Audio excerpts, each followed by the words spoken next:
In pop culture, most things entitled Beast are men with hearts of gold and a rough, hairy exterior. However, Beast is also the nickname for Trump's limousine.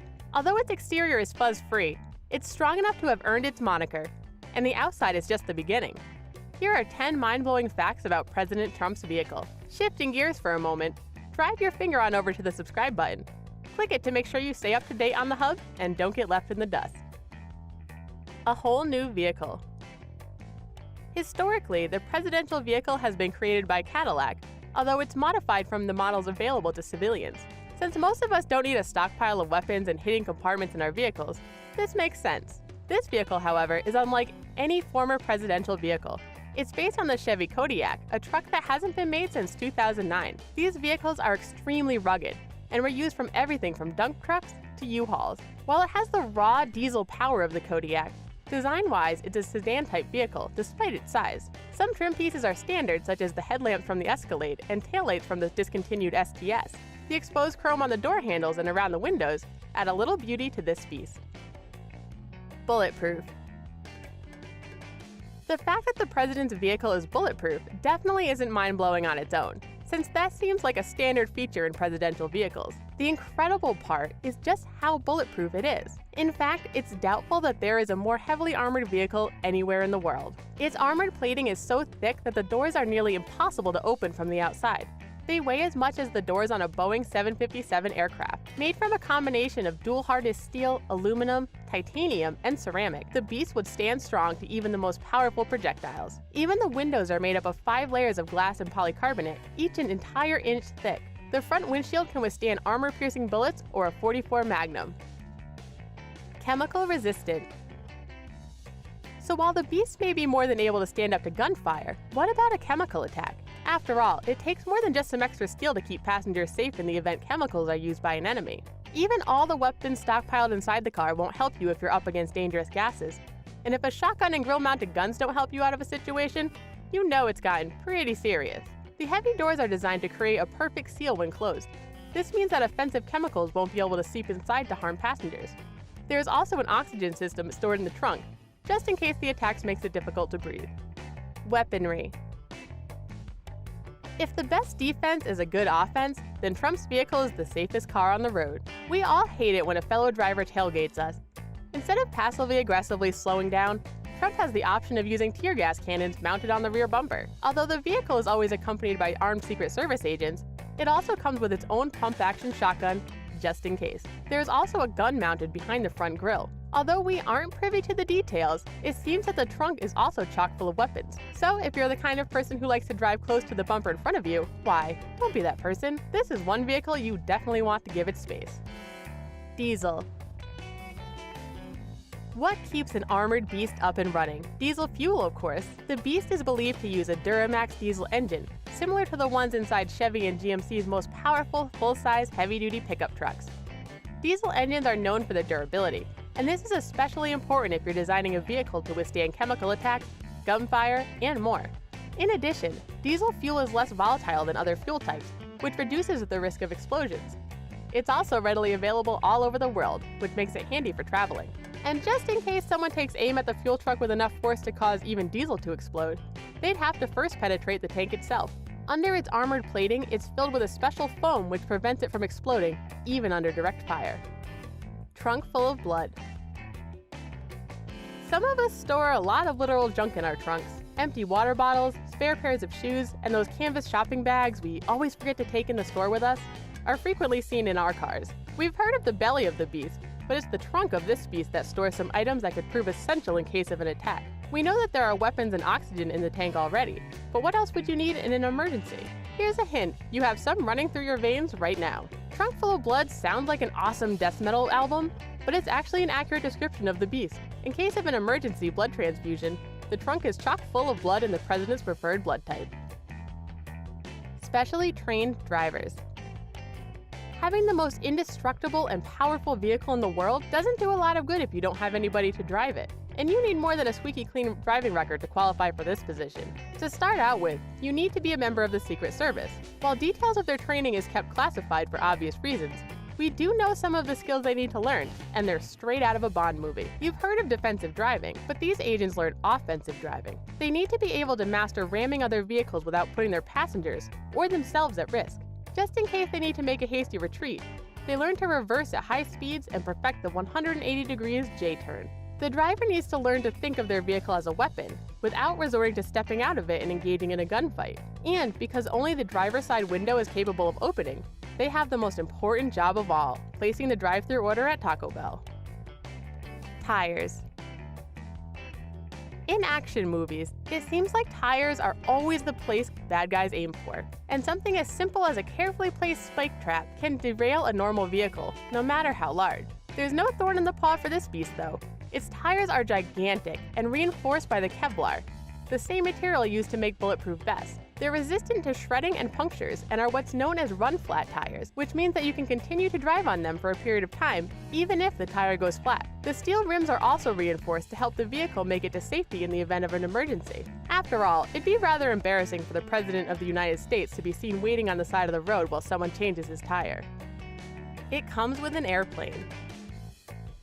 While we look for cars that come with luxury features such as Bluetooth, satellite radio, or extra cup holders, Trump's vehicle comes with a luxury few can afford, its own airplane. The plane is a high-wing, 4-engine, T-tailed military transport aircraft known as a C-17 Globemaster. Manufactured by Boeing, this massive aircraft is large enough to accommodate a heavily armored suburban communications vehicle known as Roadrunner, a second limo, and of course, the beast itself. The Roadrunner is said to act as a mobile communications office, and is linked to a military satellite. The plane is designed to transport massive quantities of cargo incredibly long distances, even in unpredictable weather conditions. Turbulence is no trouble for this behemoth of the skies. It's military grade and features 4 Pratt & Whitney PW2040 engines, each of which produces 40,440 pounds of thrust. Other accessories.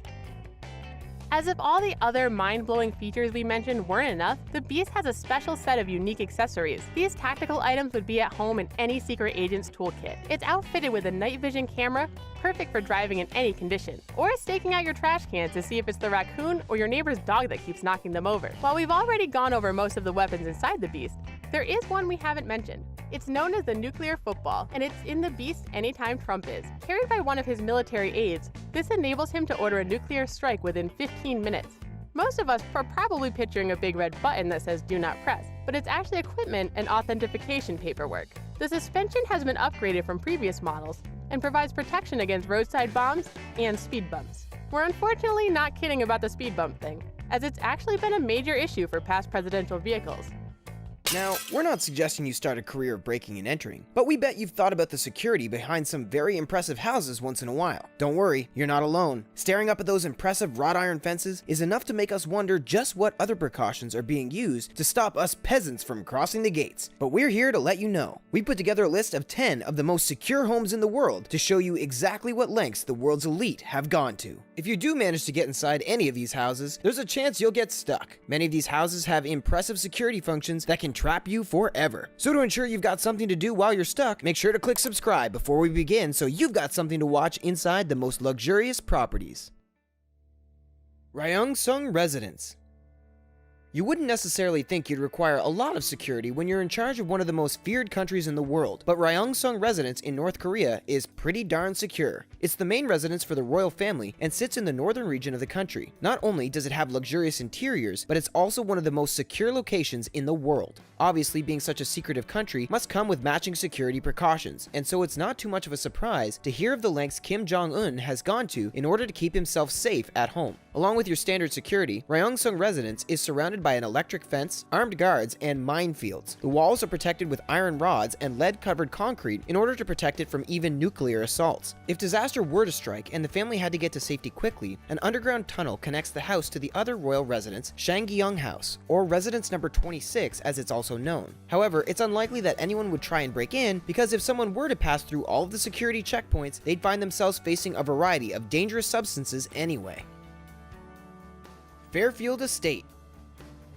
The Hamptons are where the richest of the rich hang out over summer, and with all that cash lying around, it's no wonder that they have the security measures in place to protect it. The Fairfield estate is one of the most secure in the whole area. It's owned by the billionaire Ira Renard, who made some of his massive fortune collecting art. Some of his favorite works are dotted around the estate at a total value of more than $500 million. The estate itself is worth an estimated $200 million, making it arguably the most expensive house in the United States. So it's only right that the billionaire only wanted the best of the best security to protect his fortune. The estate is fronted with an incredibly high-tech security gate, meaning that only those invited are even capable of setting foot on the grounds, let alone the actual buildings. It has bulletproof windows and enough security cameras to make you think twice about stepping foot on the property without an explicit invitation.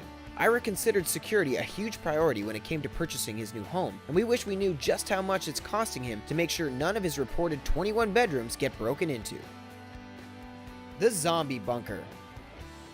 Admittedly, it's not a problem we've come across yet, but have you considered how your home would fare if zombies were to attack? Welcome to the Zombie Bunker, the world's first zombie-proof house. Just in case, zombies do eventually decide to take over the world. Even the windows are backed up with a thick layer of concrete, although somehow the entire house still has movable walls. You might wonder what the need for this was, but with a drawbridge entry system into the house, it's clear the architects wanted to risk nothing when it came to keeping us safe. In fact, this drawbridge is the only way to enter and exit the house, which means that if you need to leave in a rush, you might have to prepare in advance. Who knows what these zombies are capable of? The house is backed up with a thick sheet of iron too, so there's definitely no chance of sneaking in or knocking the walls down without somebody noticing. The zombie bunker isn't the most aesthetic building we've ever seen, but there's no doubt about its safety precautions. We're not expecting to be overrun with zombies anytime soon, but if it does happen, we know where we'll be turning to.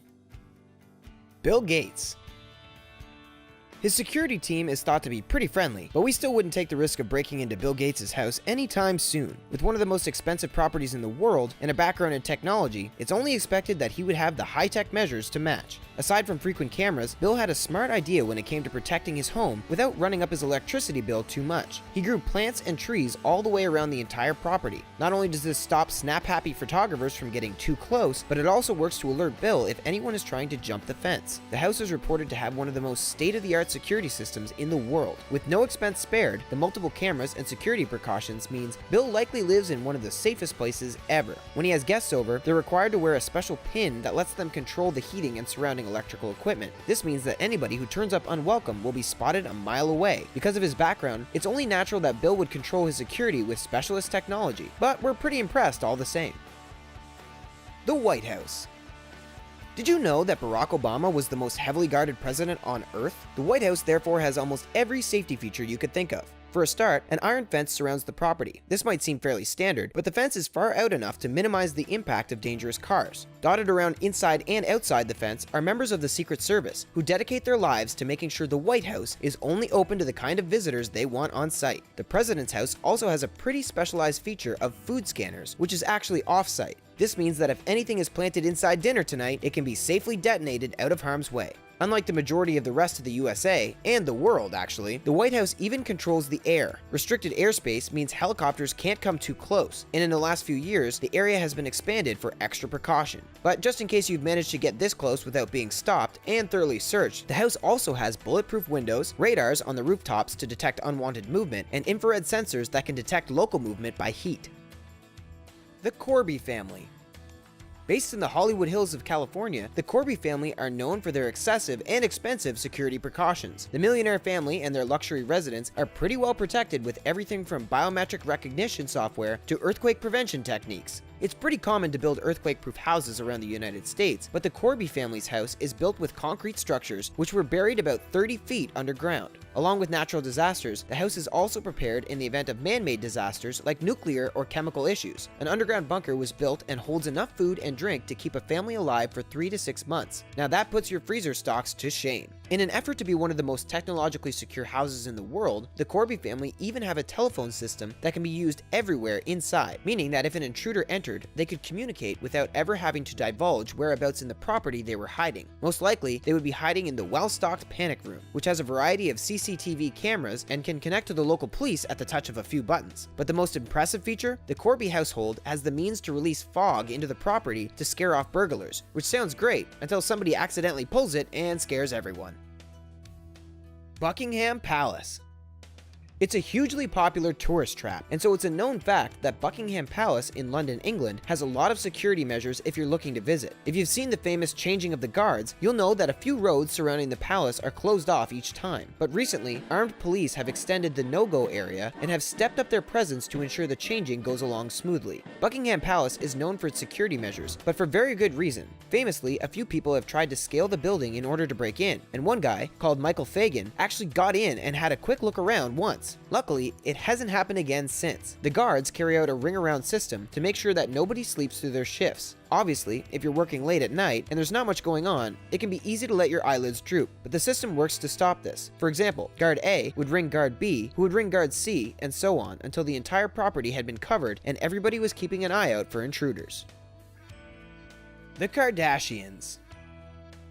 After the incident in Paris last year, it's no revelation to hear that Kim Kardashian has stepped up security everywhere she goes, from firing her bodyguard of 4 years, Pascal Duvier, to increasing the security in her own house. She's not about to be taking any more risks. The security team manning the property were all subject to intense background checks, and only the very best of the best were hired. But for those who wish to enter the house, more than a quick chat is needed. Visitors have to be patted down by a member of the security team to ensure that only pre-approved visitors can come in. Surrounding the house is also a variety of cars. Since the incident last year, Kim Kardashian is cautious of people following her, and instead of driving one car, mixes up each journey so that no one is able to follow her footsteps. Multiple security cameras and motion sensors surround the property, and rumor has it there's a safe room just in case anything goes wrong. The state-of-the-art security system has impressive alarms for every eventuality, and it's thought that the property is almost as secure as Fort Knox, although that might just be a threat to keep everyone out.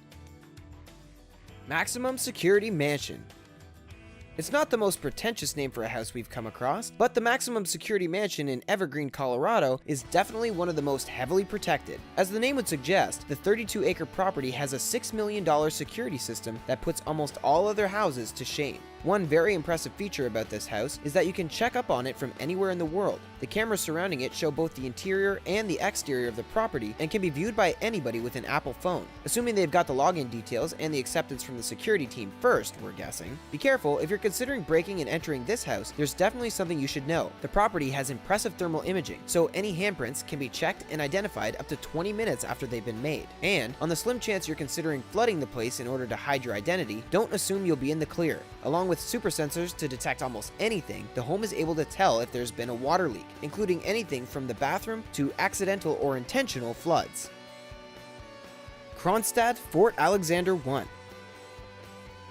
The whole point of Kronstadt Fort Alexander I was to keep people away from St. Petersburg in Russia, which is one of the reasons as to why you will probably never be able to get close to the property. There are over 40 forts in the area, and Kronstadt Fort Alexander I is one of the most secure. The area has been subject to attacks in the past, but eventually everyone seems to have given up. Kronstadt Fort Alexander I is just a little bit too secure for anybody to bother making enough effort. The military installation has 12-meter-long piles that dig deep into the ocean to reinforce the top of the property. It's so secure, in fact, that there are 5,535 of these piles. It's not likely to be knocked over, is basically what we're saying. On top of these piles are many layers which act as further reinforcement. The first layer is sand, followed by concrete, and topped with granite. Even if you could dig through the sand layer, you probably wouldn't get much further. The fort definitely served its purpose during the olden times, and although now it's technically abandoned, it's not somewhere you could visit for a day trip whilst in the area, even if you really tried your best. Whenever you think about a legendary lost world, you probably imagine an island full of dinosaurs, or a forgotten city populated by an ancient alien race of super beings. But what if we told you there were lost worlds dotting each continent, hidden by natural barriers and hosting prehistoric plant and wildlife?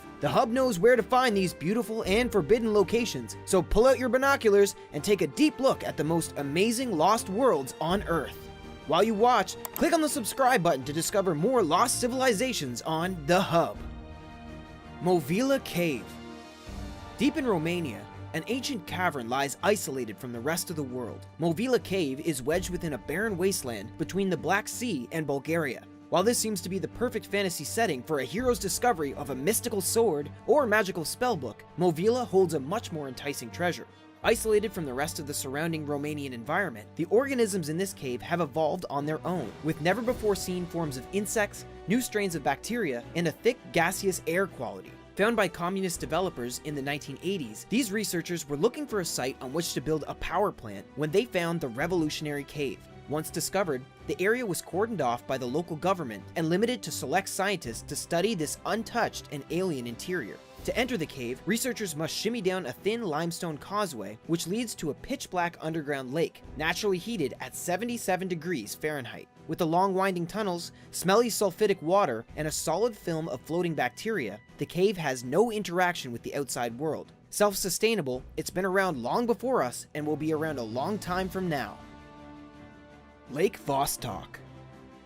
In Antarctica lies a Great Lake that's nearly as big as Lake Ontario, but much, much deeper, with some portions extending downward at 2.5 miles. This extreme body of water has been encased in layers of thick ice for at least 15 million years. Organic samples taken from Lake Vostok contain never-before-seen strands of DNA and evidence of life heretofore undiscovered. Like the life forms in Movila Cave, the organisms found thriving in Lake Vostok are believed to derive energy from chemicals in the lake's bedrock. They're able to sustain themselves without receiving sunlight from the surface. Scientists believe that these creatures' ability to live in such a harsh environment lends hope to those searching for life on the frozen moons of Titan and Europa, as well as other nearby planets. All the water filling this largest of lakes comes from the above ice sheet. There are no underground tributaries leading into this lake. Hundreds of feet thick, the layers of dense ice actually cover flowing liquid. Researchers believe that the lake has kept from freezing solid thanks to geothermal vents heating the bedrock and possibly providing a source for life at the lake's bottom. Sun Dun Cave. Vietnam's Sun Dun Cave is considered the largest in the world. Discovered in 2009, this partially submerged and vegetation-filled hideaway looks like the land that time forgot. It's a vibrant and secluded movie set without cameras, created between 2 to 5 million years ago and etched out of the surrounding limestone. The words Sun Dun are Vietnamese for sunken water cave, which is an appropriate title for the exotic and extensive tunnels with cathedral-like ceilings and openings that let dazzling rays of sunlight pour through. Located deep in the Annamite Mountains, Sun Dun is part of a web-like network of walkways etched into the crust. The British excavators who first traveled into Sun Dun were able to explore 4 kilometers of the cave before reaching a 200-foot tall mud barrier dubbed the Great Wall of Vietnam by the team. It took the team another year before they could climb over the wall and move forward, seeing thin, shallow causeways with just enough room for the human body to squeeze through, followed by large chasms with the space to store a passenger jet. After the Asian and Indian tectonic plates crashed into each other millions of years ago, flowing water carved countless caves into the limestone, but Sun Dun is considered by many to be the most scenic. Challenger Deep Mariana Trench. At 7 miles, the Challenger Deep inside the Mariana Trench is the lowest point in Earth's crust. Wedged into the Pacific Ocean between the Philippines and the Mariana Islands, this underwater canyon is 1,500 miles long and 43 miles wide. Originally charted by the HMS Challenger in 1875, the cartographers aboard this British ship used a weighted rope to find just how deep the trench extended. Wrapped in darkness, with barely above freezing temperatures and a pressure 1,000 times more compact than ours above sea level, the trench's ability to support life is up for debate. We've seen teeming undersea life gathered around black vents emitting heat from the magma-filled mantle in other deep spots of the ocean, so why couldn't it happen in the Challenger Deep? One of the few times an expedition was mounted to reach the bottom of the trench was in 1960 when Jacques Piccard and Don Walsh traversed to the bottom in a Navy submersible for 20 minutes and observed a flatfish near their floodlights. Some scientists believe Piccard saw a sea cucumber as the pressure at that depth would crush the bones of any known land animals. As more submersibles explore the trench, we may find more exotic examples of life in the deep Black Sea. East Scotia Ridge. East Scotia Ridge is another underwater hotspot, but this one is full of life. 1.5 miles beneath the sea around Antarctica, the waters around these geothermal vents often heat up to 700 degrees Fahrenheit. While that's enough to cook seafood in your kitchen, it's provided incredible biodiversity to this area, with hairy crustaceans called yeti crabs and pale white octopi who don't have any hue due to the intense darkness in the area. Formed 60 to 90 million years ago, when 2 tectonic plates collided, the waters contain a diverse mixture of elements, and yet the animals that swarm in this area have evolved to thrive in this chaotic and highly pressurized aquatic neighborhood. The hair of the yeti crabs, for instance, are equipped to foster microorganisms that purify the chemicals in the surrounding water, allowing the crabs to survive and easily navigate the Black Seas. With these ancient and oftentimes untouched species, scientists have the chance to monitor the lifestyles of organisms existing in similar fashions to the first animals that popped up on Earth. This ecosystem promises to shed light on the past even when no sunlight can reach it. Sima Humboldt. In South America, sinkholes pierce plateaus of Guyana. One of the largest is Sima Humboldt, a pockmark with a deep-cut pit. First discovered by outsiders in 1961, the initial exploration of these holes was undertaken in 1974. This team encountered complications soon during their descent. The deeper into the sinkhole they descended, the wider the walls extended outward, in a concave cone fashion that made it very difficult to scale. Once they reached the bottom of the cavern, the team cut down trees to allow enough space for a helicopter to land through. In the process, unfortunately, the climbers ended up destroying previously unknown plant species that may never again be fully documented in order to clear enough space for the helicopter to lower into the pit to retrieve them. When they returned to the sinkhole, they were more prepared, which was good since the ruling government, aiming to protect the area, only gives out limited work permits for study. Alongside other smaller sinkholes, these are referred to by locals as the islands within the island, because their ecosystems can be very different even though they're only about a half-mile away from each other. Melville Range. By the 21st century, our world seems like it's well mapped out, but amazingly certain lush environments are too overgrown to be completely charted. The area around Melville Range, however, was only explored more extensively within the past several years. Surrounded by a wall of massive boulders, each usually 5 to 10 times the size of a human, these giant rocks have protected the inner wildlife like skin and bones around vital organs. Wildfires, floods, and other disasters haven't been able to penetrate this walled natural fortress, and as a result, this portion of the jungle has been allowed to grow and evolve unimpeded. One of the most intriguing new species discovered in this area has been the leaf-tailed gecko. Like the green gecko we see selling insurance on television commercials, this animal probably also has an Australian accent, but that's where the similarities stop. Amazingly, it's evolved with a rigid tail that exactly matches the crinkled look of local leaves. With a camouflaging skin color ability, this gecko will be able to use his hiding abilities to survive for many more years, just like the Melville Range itself. With further expeditions into Cape Melville being planned, there's much more opportunity for discovery on the horizon. Palawan Highlands. In the Philippines, the Palawan Highlands are as beautiful and mysterious on the outside as their natural inhabitants can be deadly. They contain the normal animal populations you would expect to see in a jungle on the island nation, but it's also been found to have enormous pitcher plants. These giant bowl-shaped plants lie with their mouth-like openings facing skyward, waiting for some unfortunate creature to land near them. Like Venus flytraps, these green monsters will catch and eat whatever comes their way, whether it be rats or small monkeys. This newly discovered form of pitcher plant has been coined the scientific name of Nepenthes attenboreii, in honor of famous naturalist David Attenborough. Another brand of pitcher plant was also discovered on the same remote mountaintop, not observed in nature for over a century, with the only known specimen ruined in a greenhouse fire around the same time of World War II. In addition to the diverse carnivorous plant population, researchers discovered new strains of neon blue mushrooms and vibrantly pink fauna. The Palawan Highlands, isolated from humanity, have been allowed to grow a beautifully dangerous biome with much more hidden wonders to discover. Phoha Mountains. A little over a decade ago, an official expedition first set foot in the Phoha Mountains of New Guinea and came back with evidence of new birds, amphibians, and marsupials. Uninhibited by the developing world, this small swath of mountains has fostered, for instance, the orange-faced honeyeater, which is the first flying animal discovered in the area in over half a century. The golden-mantled tree kangaroo was also discovered in the area, and it's a rare find. This mammal resides mostly in the tree branches of these mountains' higher altitude, and limited to the Phoha Mountains and Torricelli Mountains nearby, it's unfortunately close to extinction. According to the VP of the local Center for Biodiversity Conservation, Phoha is as close to the Garden of Eden as you're going to find on Earth, and he marveled at the amount of other species that flourished here while similar animals struggled for survival elsewhere in the world, like a bowerbird with tower-like nests and a beaked mammal who lays eggs. As this area of land is Asia's biggest tract of untouched jungle, hopefully it will stay as astoundingly full of life for years to come. Mount Roraima.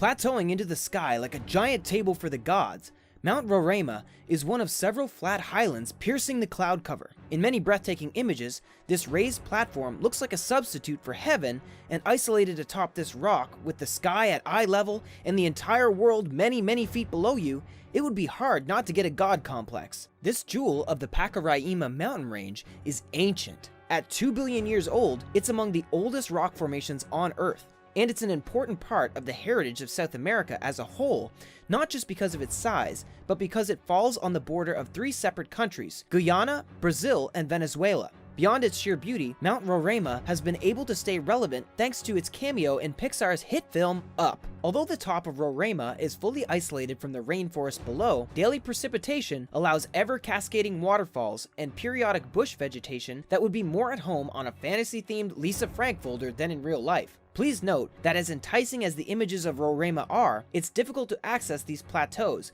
and expert climbing skills are required to scale those rocky walls. Many of these exotic and secluded sites are hard to find and even harder to visit firsthand. Protected by bodies of water, natural rock barriers, government orders, or harsher elements, these places have thrived for millions of years thanks in large part to their isolation. And while we may be disappointed over the decreased chances we have of seeing these locations in person, we can at least celebrate the beauty of these images online.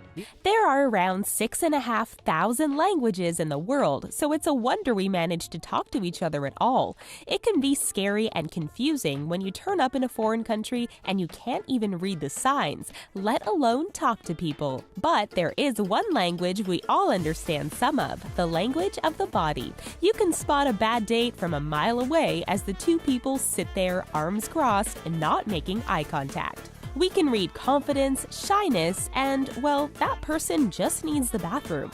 So come find out what your body language gives away. Your body can communicate directly with the hub. All you need to do is rub us lovingly on the subscribe button to show us that you care. Not too hard now, we're ticklish.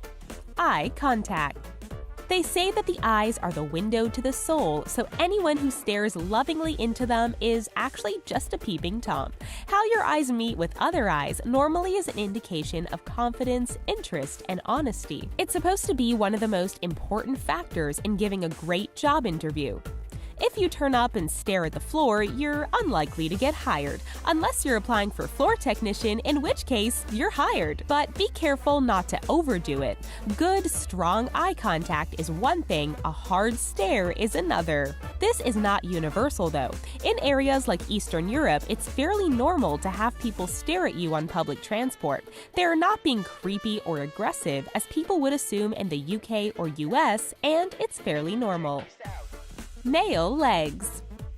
For many parts of the day, our legs' main job is to get us from point A to point B and to stop us falling off our chairs again. But when they're not stuffed under a desk or bouncing along the pavement, they can reveal your personality type. For men, the classic manspreading shows a dominant person, someone who likes to be in charge and show everyone who's boss. They're the kind of people who give themselves "you demand" pep talks in the mirror every morning. In most European and Asian countries, men often sit with their left leg crossed over their right, with both pointing downwards. In the US, this would probably indicate a closed nature. But if one leg is horizontal with the ankle resting over the knee, then this is a confident and often argumentative pose. Imagine, if you will, a smug yoga teacher who is explaining why you shouldn't eat gluten. Female legs. Female leg position has obviously been influenced by clothing, so a leg spread is pretty rare because it's seen as impolite in many cultures. As a result, most female leg poses involve the legs being together, but there's still plenty of variety in there. The more closed form is when one foot wraps around the back of the other leg. This is called an ankle lock. In both men and women, it's a sign of repression or fear. A study showed that 88% of people lock their ankles when sitting in a dental chair to have a procedure. Only 68% did it for just a checkup. The female power pose is both legs together in parallel and tilted to a slight angle. It shows control and is often used in fashion modeling. It also makes women look more like mermaids, and who wouldn't want that? Playing with hair. Men don't often play with their hair, but this is likely due to having less of it, since you see plenty of little boys doing it. Running your hands through your hair, especially taking hair away from your face, is often seen as flirtatious and open, since you are showing you are happy with your appearance. The most extreme of these is tossing your head back and shaking out your hair, but it can also make you look like you're auditioning for a shampoo advert. Playing with hair is not always a good sign, though. Holding hair indicates awkwardness and nervousness, so make sure that your hands don't linger too long in your locks. A good contrast is someone curling their hair around a finger. It can be flirtatious or done as a way to relax, but if the hair is held by one hand and twirled by another, it's a much more nervous signal. Drumming fingers. We fidget from time to time in a variety of different ways. There's the various hair flicks and twirls we mentioned before. There's nail biting, head scratching, mouth wriggling, and the list goes on. But most of these are unobtrusive. After all, you wouldn't notice them unless you were looking at the person.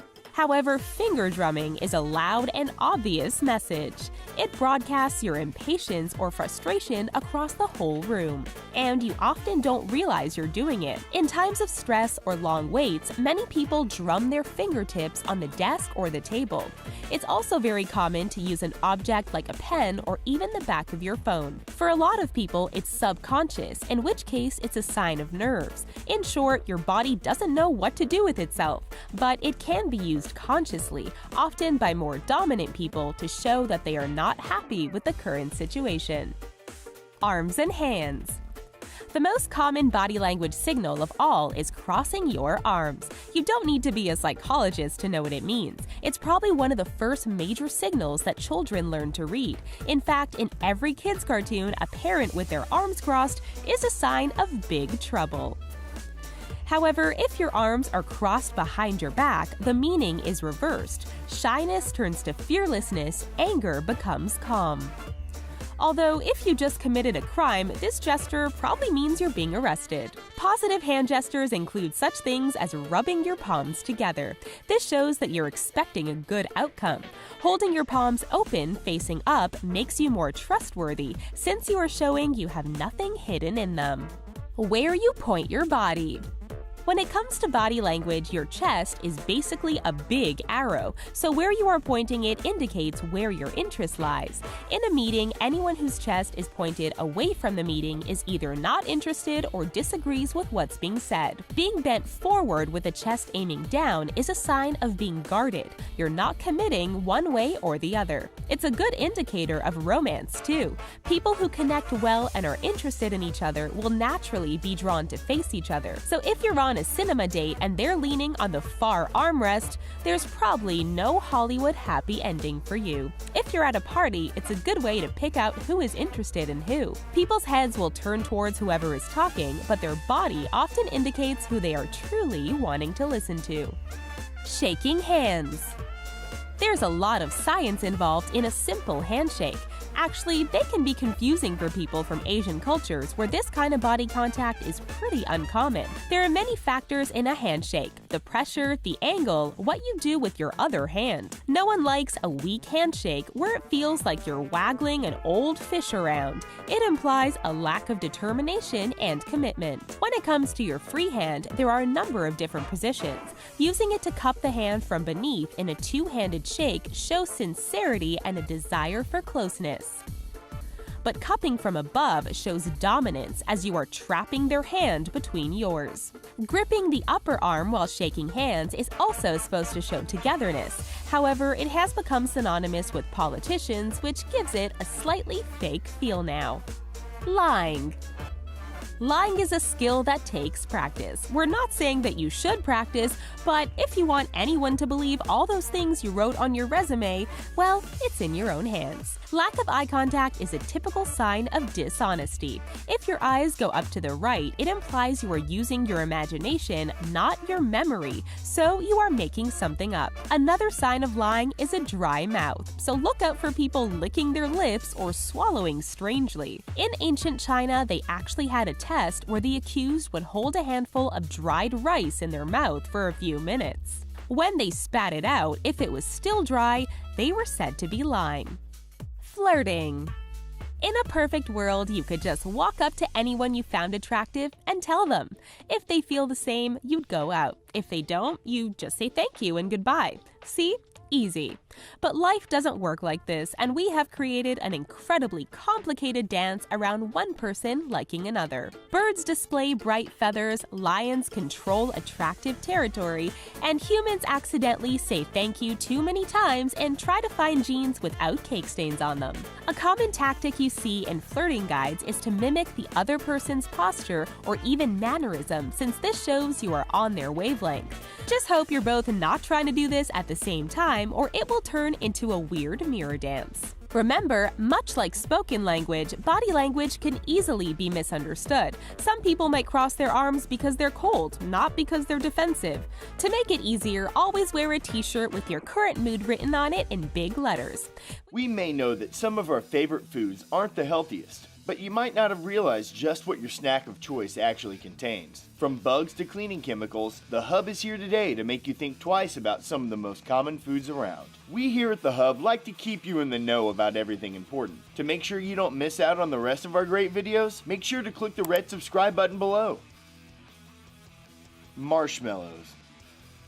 They might just seem like something we enjoy eating over an open fire, or in s'mores once the weather gets colder. But this winter, you might think twice about grabbing a packet of marshmallows from the store once you've heard what they're actually made out of. Marshmallows are typically made out of gelatin, egg whites, and sugar, which sounds innocent enough. But once you dig a little deeper, you'll realize that gelatin has more to it than you might have thought. It's typically made out of pig skin, but also contains elements of animal bone and hide, and occasionally fish bones and skin too. But it is possible to buy kosher gelatin or vegetarian gelatin. Kosher gelatin is instead made from fish remnants, while the vegetarian variety is usually made with agar sugar instead, which is natural and fully free from animal parts. But because marshmallows are so popular, the most common type on the market usually includes gelatin, and you might struggle to find those variations without. Gelatin is also found in some other sweet foods that you might not have expected, like ice cream and yogurt. But in terms of percentages, there's definitely more pig remains in marshmallows than either of those last two items. Maybe, if you're a vegetarian or don't eat animals for other reasons, you should just stick to different types of candy. Pringles. You might think that, like most chips, Pringles are made from potato. Well, we're here today to tell you that there's barely any actual potato in your favorite crisp, and you might be surprised as to what they're actually made out of. In fact, the tiny percentage of potato in Pringles mean they can't actually be called potato chips, but that's probably what you still know them as. Pringles are made up of a blended combination of wheat, rice, corn, and potato flakes. But sadly, this doesn't mean they're good for your digestive system or full of fiber, especially with the high fat content. Once this mixture has been pressed together into a form of dough, it's pushed out, icing style, into tiny shapes on the industrial-sized baking tray. If you weren't convinced by now that Pringles offer no nutritional benefit, consider this next part. They're covered in oil and heated to a crisp, pressed in the correct size, and then basically blow-dried with powdered flavorings. Then they're stacked into piles and pushed out of the supermarkets all around the world. While these innocent potatoes might have once had some nutritional benefit, sadly, now they're nothing but a salty snack. But we know we'll still reach for them occasionally. Shredded cheese. It goes great on homemade pizza, it can be added to pasta as an easy dinner, or maybe you might even eat it by the handful as a snack. If you do the latter, you're not alone, we promise you. But have you ever wondered how shredded cheese stays in that format? If you know anything about cheese at all, then you'll know it has a low melting point, which is partially why we love it so much as an accompaniment to basically every food. But the reason why it doesn't melt easily isn't just because you've been storing it in the refrigerator correctly, because if you've ever accidentally left it out overnight, you'll realize it still doesn't melt. And there's something a bit strange there. And you guessed it, the reason is one of its main ingredients. And we bet you can't guess what it is. The proper name for the substance that keeps shredded cheese in its shredded format is cellulose. But when you pick the scientific term apart, you'll realize what you're actually eating is wood pulp. Yeah, that's right, powdered wood pulp. This is actually thought to be an advantage over other products because it's natural and repels moisture. This means that food manufacturers are using wood pulp instead of artificial ingredients because they think it's better for us. Gummy worms. Gummy worms are one of the oldest sweets around that we still enjoy today, although you might think twice after finishing this video. Gummy candies were created in the early 1920s by a German candy maker, and the gummy worm was thought to be developed in the 1980s. The first brand to do so was called Trolley, which you'll no doubt have enjoyed in your younger years, and possibly still today. Trolley set out to make a scene with everyone. The brand wanted to simultaneously shock parents with the colors of the sweets and attract children with them. And they succeeded. You might not be surprised to hear that gummy worms are made with gelatin, so we won't bore you with another reminder of the pigskin, bone, and cartilage that makes it up. Nope, with gummy worms, we're going to focus on the colorings. Two colors in particular, known as yellow number 5 and red number 40, have been banned by many governments around the world, but are somehow still allowed by the USA. Not only have they been linked to hyperactivity in children, but they also contain carcinogenic compounds, which can cause cancer. A lot of gummy worms only contain natural flavorings now, but you'll have to check the labels to be sure. Canned mushrooms. We don't imagine canned mushrooms are a popular element of your diet, but if they were before, then we're sorry because we don't think they will be for much longer. Fresh mushrooms, like most fresh foods, are definitely healthier, but they're also unlikely to contain small guests. You heard us right there, because canned mushrooms often come with maggots in the can, and the worst part of it all is that it's fine by our government standards. You see, mushrooms are fungus, and so it's only right that fungus attracts maggots. But what you might not think is so right is that we're just supposed to pick the maggots out of the can and pretend they're not there. We don't know about you, but finding maggots in a can holding food is definitely a problem for us. The reason behind the FDA thinking maggots are a fine accompaniment is because apparently it would be impractical to buy or harvest raw products that are entirely free of unavoidable defects. As a result, the FDA allows 19 maggots and 74 mites in every 3.5 ounce can of mushrooms. So if you're counting it out and find 20 maggots, you're allowed to complain to the store. But any less than that and you'll have to make do, we're afraid. Ground beef. A lot of people aren't keen on ground beef because it's weird color and shape, and we can't blame them. Ground beef can vary depending on the source. If you're buying it from a butcher or organic store, then it's highly likely that your beef will be nothing but, well, beef. But sadly, this isn't always the case. If you're buying your ground beef from a supermarket, then you'll probably find that, although it's made up of one animal, it's not just the nice parts you'll be making into a patty. It's here where the problems lie. There are two main things in cheap beef that you might not have been aware of. Firstly, if you've ever wondered why it's such a bright color, it's due to nitrogen. This and carbon dioxide are added to the meat to give it the desirable color. However, it does mess with our perception of it being fresh, so you'll still have to give it a sniff. The second thing you might find is bacteria. When ground beef is made, it can come from many different cuts or sources. These have all been traced and tracked. This also means you're far more likely to accidentally leave some E. coli or salmonella lurking in its red depths. Chewing gum. Before World War I, chewing gum was most commonly seen in the form of chicle mixed with flavorings. This weird-sounding food was a form of latex sap from the sapodilla tree in Central America, so it was basically a form of rubber. After the war, chemists figured out how to replace chicle with a new replacement, which is where the gross elements come in.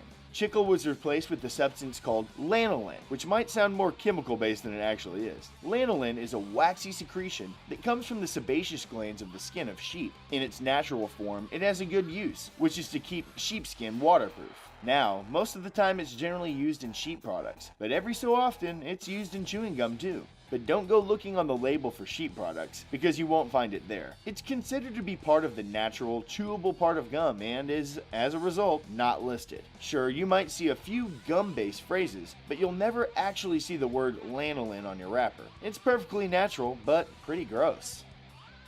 Bread.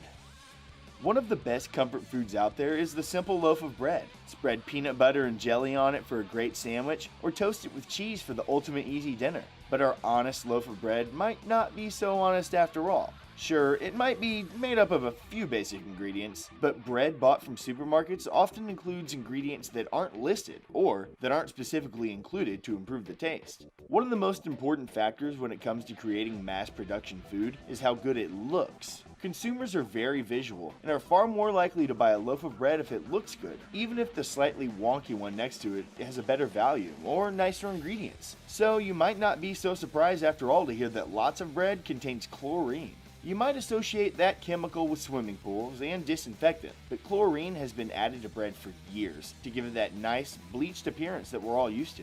In small doses, it's very unlikely to harm us, but taking in a lot of chlorine is undoubtedly dangerous for humans, especially long term. It's not only used in bread, but also in other flour-based products like cookies, pasta, donuts, and cereal. Red dye. Red food coloring has had its fair share of problems over the years. First, there was red number 40, which was banned internationally as we've already listed. And now there's a natural red dye. But we're not so sure if we're a fan of that one either, because we can't complain that this red dye is unnatural, but the problem is that it's a little too close to home and, in our opinion, a little too natural. You'll find natural red dye most commonly in sweet things like red velvet cupcakes. But there's nothing velvety about this natural color, because it's made of crushed bugs. That's right, real insects are used in some of our favorite foods. They're known scientifically as cochineal insects, and their pre-crushed state look absolutely disgusting. We couldn't imagine them in our snack foods, which is probably why they're kept fairly low-key. These bugs spend their lives in the prickly pear cacti in North America and produce a bitter, crimson-colored pigment called carminic acid, which they use to keep unwanted predators away. When they're crushed, they're mixed with water, which provides the bright red shade we associate so closely with common sweets. Chocolate.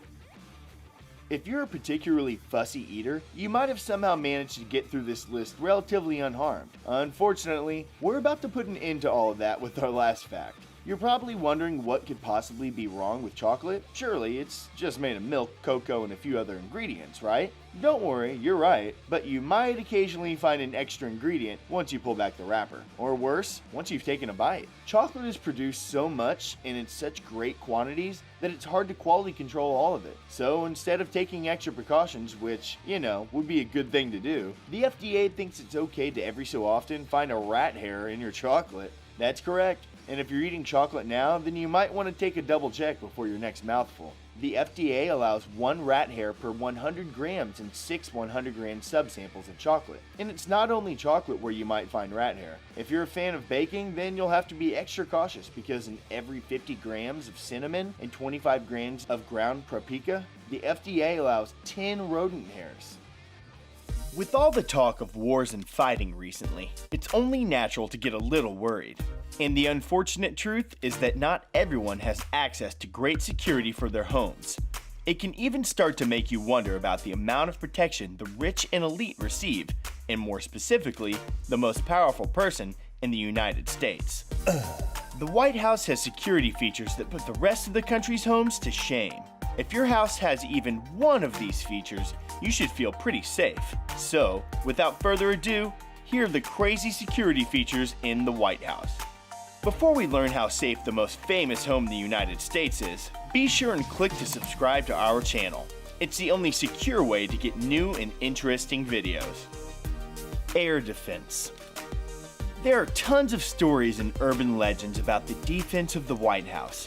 And due to public safety concerns, nobody but the extreme inner circle will ever know the truth. But a few things we definitely do know are that the United States defense budget dwarfs all other countries in the world.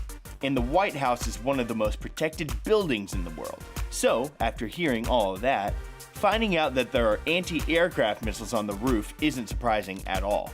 There are even stories about the White House and surrounding areas being protected by an unseen laser weapon as a way to protect against an airplane attack. But let's talk about what we know for certain. The area above and around the White House is a no-fly zone. That means no aircraft can come in the vicinity unless given special permission. If anyone gets near the area, not only are there jets on standby, but they also have an advanced warning system. This visual warning system shines red and green alternating lights that provide a crystal clear warning to the pilot. This isn't being done to blind or hurt the pilot, however. It's used simply to tell the plane that they have made a huge mistake and to turn back immediately. Infrared sensors. The next security feature on our list isn't super high-tech. In fact, it's not even that new at all. The design behind infrared sensors have actually been used in alarm systems since the 1970s, but the reason for its inclusion on this list is the sheer size of the application. Although the exact details aren't known, we do know that the White House lawn is an 18-acre plot of land. That means that there are infrared motion sensors placed around the entirety of the property, just waiting for someone to trigger them. It's also said that there are pressure-triggered alarms placed under the grounds as well. So, if any bad guy thinks they can avoid the sensor like they're playing a Metal Gear Solid game, they need to think again. The biggest issue with using a motion sensor outdoors, however, is the likelihood of causing a false alarm. The way infrared works is that it detects human heat sources across its point of view, but unfortunately, rapidly changing weather conditions can sometimes cause an error in the system. However, the White House likely experiences very little mistakes with theirs, as they have the very latest and expensive version of the system: bulletproof windows. Now we're going from detection to protection. Every good security system has got to have a way to detect intruders. There's no debate there. So what happens when somebody is able to either sneak by or attack from a distance? In those ultra rare cases, it's incredibly important to be protected by the latest technologies. Take this example from November of 2012. A disturbed man from Idaho shot twice from a high-powered rifle into the White House. One bullet missed entirely, but the other hit its mark, which is shocking to find out once you learn that he was over 2,000 feet away. The only issue for this would-be attacker was that the window he hit was reinforced ballistic glass. This White House Windows security feature was impossible to detect from the outside. Luckily for all involved, the president and vice president were both out of the country at the time. Ballistic glass has been installed in the White House in one form or another for years, but according to reports was not sufficient from as early as 1994. After the incident in Oklahoma City, the White House and other government facilities have been beefed up to protect against threats. The bunker. Even with all the security features and measures taken to prevent disaster, the president has got to have a failsafe. Which brings us to the next item on our list, the White House bunker. We know that in 1987, a secret tunnel was built during the Ronald Reagan presidency to take him directly to an elevator leading to safety. He was able to access this by pressing a hidden wall panel that would reveal a staircase leading to the elevator. And years before that, Franklin Delano Roosevelt had a tunnel leading to the basement of the Treasury Center to protect him from air raids. And George W. Bush was actually photographed in the Presidential Emergency Operations Center shortly after the events of September 11. But even though an underground safety net has been used for years, in 2010 a White House construction project had some people curious. It was speculated that the project described as an infrastructure systems replacement was actually a new high-tech bunker. The project took over 2 years to complete and was said to be a security-related construction. Oddly enough, the exact purpose of this project is still unknown today, making the bunker theory carry a lot of weight. Concrete barriers and closings. Sometimes the best home defense is the most practical. Take this next item on our list for example. Some might equate it to kings and queens of medieval times constructing moats around their castles, and they wouldn't be that far off. Building concrete barriers around the White House has the same purpose as a castle moat, to keep invaders out. Where in medieval times they were protecting against battering rams, in modern times they're protecting against ramming cars. With concerns about truck bombings taking place overseas, the White House did a full overhaul of its entrance in 1983, and in May of 2017, they took the extra step of permanently closing the sidewalks around the White House. Because hundreds of people crowded the sidewalk every day, it made it difficult to identify security threats. The sidewalk near the South Lawn was a popular tourist area to take photos. Because of these closings, they'll have to take pictures 25 yards further away. Well, there's always Zoom, I guess. It might be frustrating if you've taken the time out of your day to go and visit the White House, only to find that you can't even get close to it. But if it's in the name of safety, then we guess that's fair enough. The Secret Service. The next security measure isn't a technological wonder or a sturdy barricade. It's the highly trained members of the Secret Service. Shockingly, there are over 3,000 special agents and 1,300 uniformed officers that make up the agency. Originally formed in 1865, the first purpose of the Secret Service was to investigate forged currency in the Treasury Department. By 1902, they had established full-time protection of the president, a practice that continues to this day. And it's not just the POTUS that gets protected. They also provide security for the president's family, the vice president, presidential candidates, and a lot more. As part of their oath, Secret Service agents are sworn to protect the president with their life. And in some cases, they were forced to take action. In 1950, for example, an agent named Leslie Caufelt was taken down while aiding President Harry S. Truman. Several other agents have been shot through the years upholding their duty to their country. There have recently been more security breaches than normal, proving that even the most highly trained agents are human. It's a good thing the White House has such a vast system of security features to back them up. The fence. The very first security measure of the White House has evolved more than any other. In fact, this man-made feature is likely the oldest defense system in the world. In 1801, our third president, Thomas Jefferson, had a post and rail fence built around the White House. In the years since that event, America has grown and changed, but the fence has remained standing.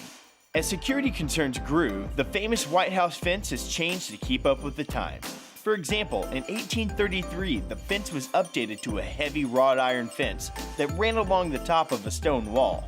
Later, it was updated to iron to control crowds that gathered outside the home.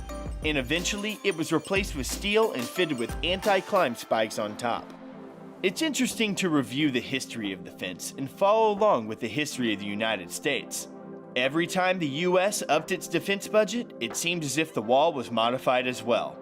And to add to that, a modification was approved for 2018 that will change the wall yet again. It will be equipped with anti-climb and intrusion detection technology and stand around 11 feet tall. That's adding an additional 4 feet. No matter what the changes are in the country, the fence around the White House is here to stay.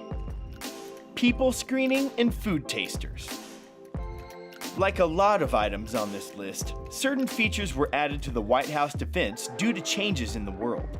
And after the events of 9/11, this security measure was smartly added. The White House began to screen all people entering the building by many methods. They now use extensive background checks to ensure individuals aren't entering for nefarious reasons. They also subject any person entering the property to magnetometer screening, which is just a fancy way of saying a metal detector. And that's not all. It makes sense for all people to be checked, but there's another way that potential bad guys could affect the people inside as well. And that is through food entering the building. For hundreds of years, people in power have used food tasters to make sure they weren't being sabotaged, and the practice still continues to this day. In fact, there was a report in 2013 in which then President Obama refused to eat at an event because his taste tester wasn't present. Secret Service members also take great lengths to make sure the president's food preparation is clear from tampering. They are aided by the fact that each chef and cook that makes the president's meals are extensively background checked as well. Sometimes the best security features are a mix of the old and new. Drone warfare. The final item on our list is an example of the White House security evolving over time. After all, if you don't stay modern, you open yourself up to disaster. By now, you know that the White House isn't vulnerable from above, and it also can't be penetrated by foot or by vehicle. But with the invention of the drone, Secret Service agents have to worry about objects that can avoid the high-altitude security while remaining above the ground-level defenses. To this point, in January of 2015, a drone actually crashed on the White House lawn. Although it turned out to just be a hobbyist and no real threat, the security team was forced to spring into action to avoid another encounter. And what better way to combat drones than to fight fire with fire? So the Secret Service now employs drones of their own that survey the White House property. These counter drones exist to deactivate or destroy any drone that comes into the restricted area.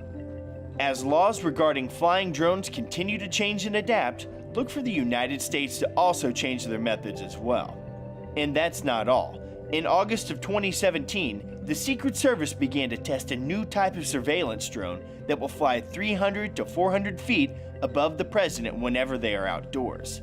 This would mean that the POTUS has a circle of protection around them at all times. We've come a long way from Thomas Jefferson's fence.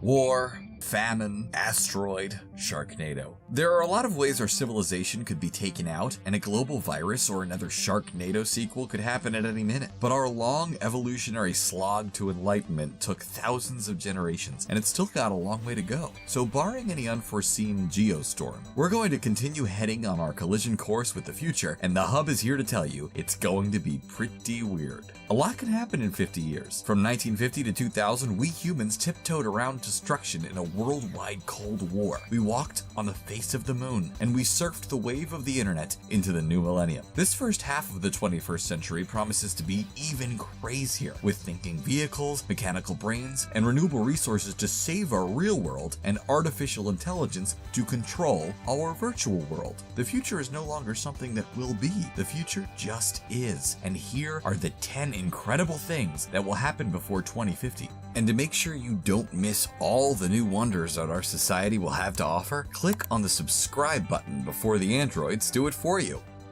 Computerized brains.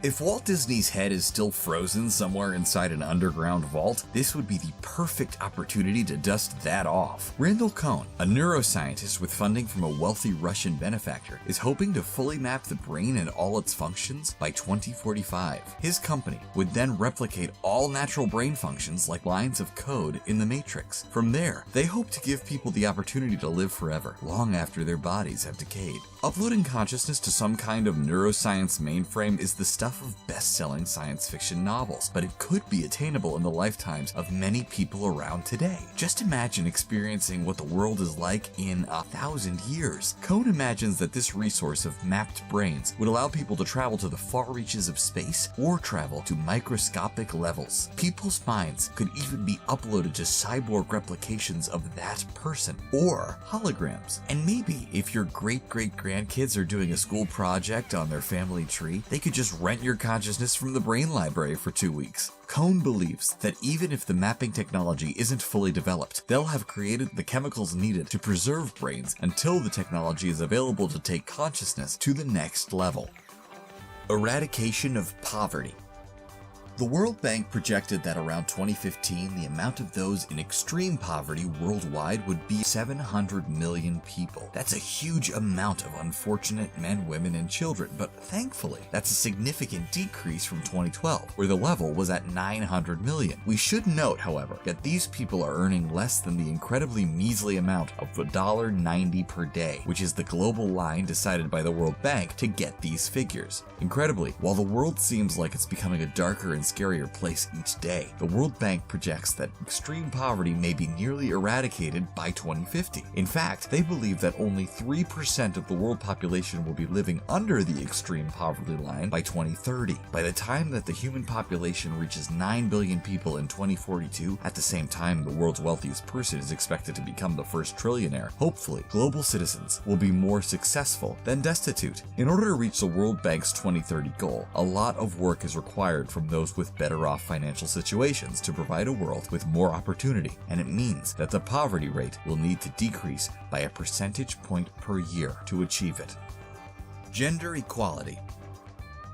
As of 2004, experts believed that pay equality would occur by 2050. Now, that timeline's been pushed back to 2058, but you never know. The topic is a part of our society's collective conversation, and perhaps it'll come sooner than 2050, which is nearly a century after JFK's signing of the Equal Pay Act. In terms of representation in the workforce, Mercer, a consulting firm, analyzed the trajectory for global gender equality and found that while it wouldn't be a universal change, we should see it happen sooner in certain parts parts of the world before others. Latin America will have the quickest rise, going from 2015's level of 36% equal gender representation in the workforce to 49% in 2025. Australia and New Zealand's levels will be close behind that, and the US and Canada will follow these two countries with levels of around 40%. At our current rate of change, we'll also likely see more and more gender-neutral bathrooms before the middle of the century. Although it won't be a worldwide change by that point, it should become less of a hot-button topic as society grows gradually more accepting of these social norms. Cure for HIV. From 2012 to 2014, investments and grants in HIV research rose 82%, and that is due in no small part to the scientific community's expanding knowledge of the human immunodeficiency virus and ever-improving means to stop it. Since 1985, AmFAR has been dedicated to eradicating HIV and AIDS, and through their Countdown to a Cure program, they're confident they can develop the means necessary for a cure before 2021, and they're aiming to achieve this goal by strictly focusing their research. One of their chief studies focuses on defining the characteristics of cells carrying HIV within a group of other healthy cells to help better stop the infection. Other studies focus on determining the way a human's DNA impacts the spread of the virus, finding which populations may be more or less susceptible to the disease, and figuring out which methods are working best so they can focus their efforts on the quickest and safest treatment options. AmFAR has not yet committed to curing everyone by the end of 2020, but they believe they'll have the tools to gradually stem the virus and stop it within our lifetime. Robot novelists. Stephen King is so prolific and successful you'd think he's an android programmed to create international bestsellers. He's not, but note to Mr. King, it sounds like the perfect subject matter for his next novel. Although he'd need to spice up this premise by making the robo-novelist programmed to write the next great American novel and eliminate the competition. Okay, so we're joking, but only kind of, because Stephen King himself, along with Elon Musk and other creative and tech industry giants, appealed to the robotics community for responsible engineering in this artificial intelligence boom we're living through. Google's director of engineering has countered this by predicting that we'll get our first successfully AI-generated novel very soon. Others scoff at the possibility that robots could beat humans at the feeling game, but so far, we've gotten computer-generated songs, poems, and even a take on the novel-writing challenge NaNoGenmo, in which programmers create applications that write creative pieces during the month of November. And we all have 2045 to look forward to, when the technological singularity occurs and AI surpasses human intelligence. Safer roads. Many smart cars are already speeding and swerving safely on the road around us, and they've come equipped with safety features that warn drivers of nearby cars, oncoming traffic, and changing lanes. Certain models even stop short in front of obstacles, and, if you're lucky, they'll even parallel park for you. By the early 2020s, most, if not all, major car companies will have successfully tested their self-driving car prototypes, and we should start seeing intelligent vehicles on the market soon, communicating with each other, driving you to and from work, and maybe even escorting you safely home if you've had too much to drink. Cars at that time will still require supervision from you, especially if there's a technical malfunction. But by 2035, industry analysts at the Milken Institute predict the auto industry will be entirely automated with no human intervention needed, and an entire road network controlled and safeguarded by artificial intelligence. If that sounds scary to you, at least the air will be cleaner. Experts project that 7 million electric cars will be produced and on the market by 2020, and that number will shoot up to 100 million by 2050. This dominance of cleaner energy is expected to help reduce worldwide CO2 emissions by 30%. Space exploration. If you're not a fan of these massive changes happening all around us, you can always just move to another planet. The idea of colonizing a far-out celestial body may sound too far-fetched to some of you, but just consider how far we've come in such a short time. In the second half of the 20th century, for example, we went from being an entirely earthbound species to setting foot on the surface of the moon, to flying man-made machines past the planets of our solar system. Following in the United States' footsteps, India will embark on its own manned space mission in 2018. China is launching its first space station in 2022, and Russia and China plan to land on the moon in the 2030s. In the realm of privatized spaceflight, which is a thing, an independent organization will open a space hotel to the super wealthy as early as 2018. SpaceX, an organization run by Elon Musk, also has the exclusivity of wealth attached to its program membership, but with a more exploratory feel, sending cargo to the Red Planet in 2024. The company's first manned mission to Mars will depart Earth in 2026 and reach the planet in 2027, beating NASA's own plans for a Mars mission by several years. Renewable energy.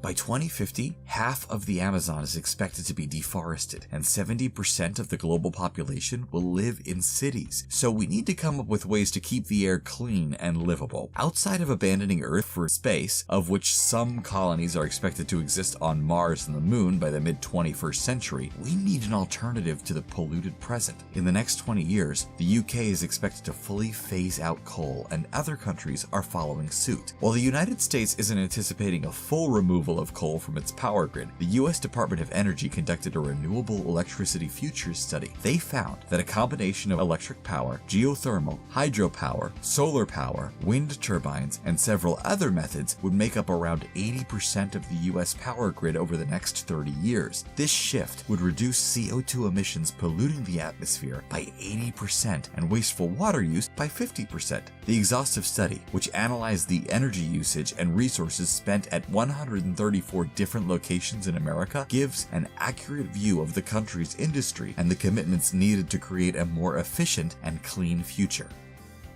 Augmented reality.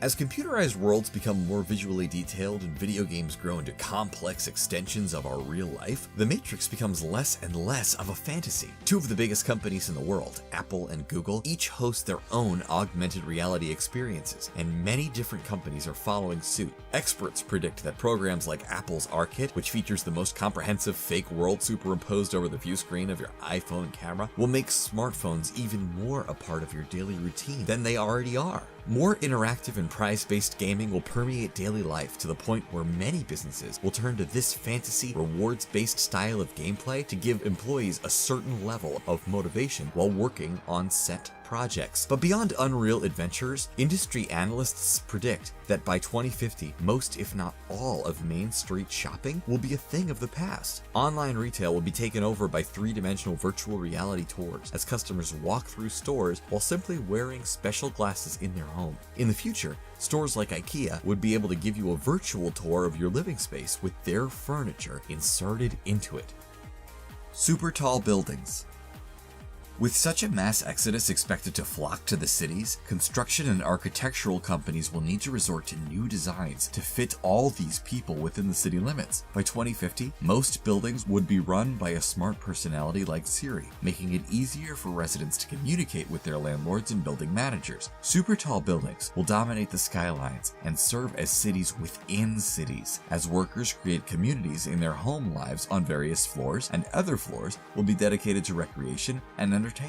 And these buildings will be rapidly constructed thanks to 3D printers, which allow for extra parts to be printed as long as the ingredients they're made of don't run out. Winsun, a company based out of China, was able to 3D print 10 houses in a single day with electrical wiring and outlets as well as pipes included for plumbing, and they did it all for the insane low price of $5,000 per home. Add that to robotic exoskeleton suits which allow wearers to exert super strength, and construction crews will be able to build entire cities in weeks, let alone months.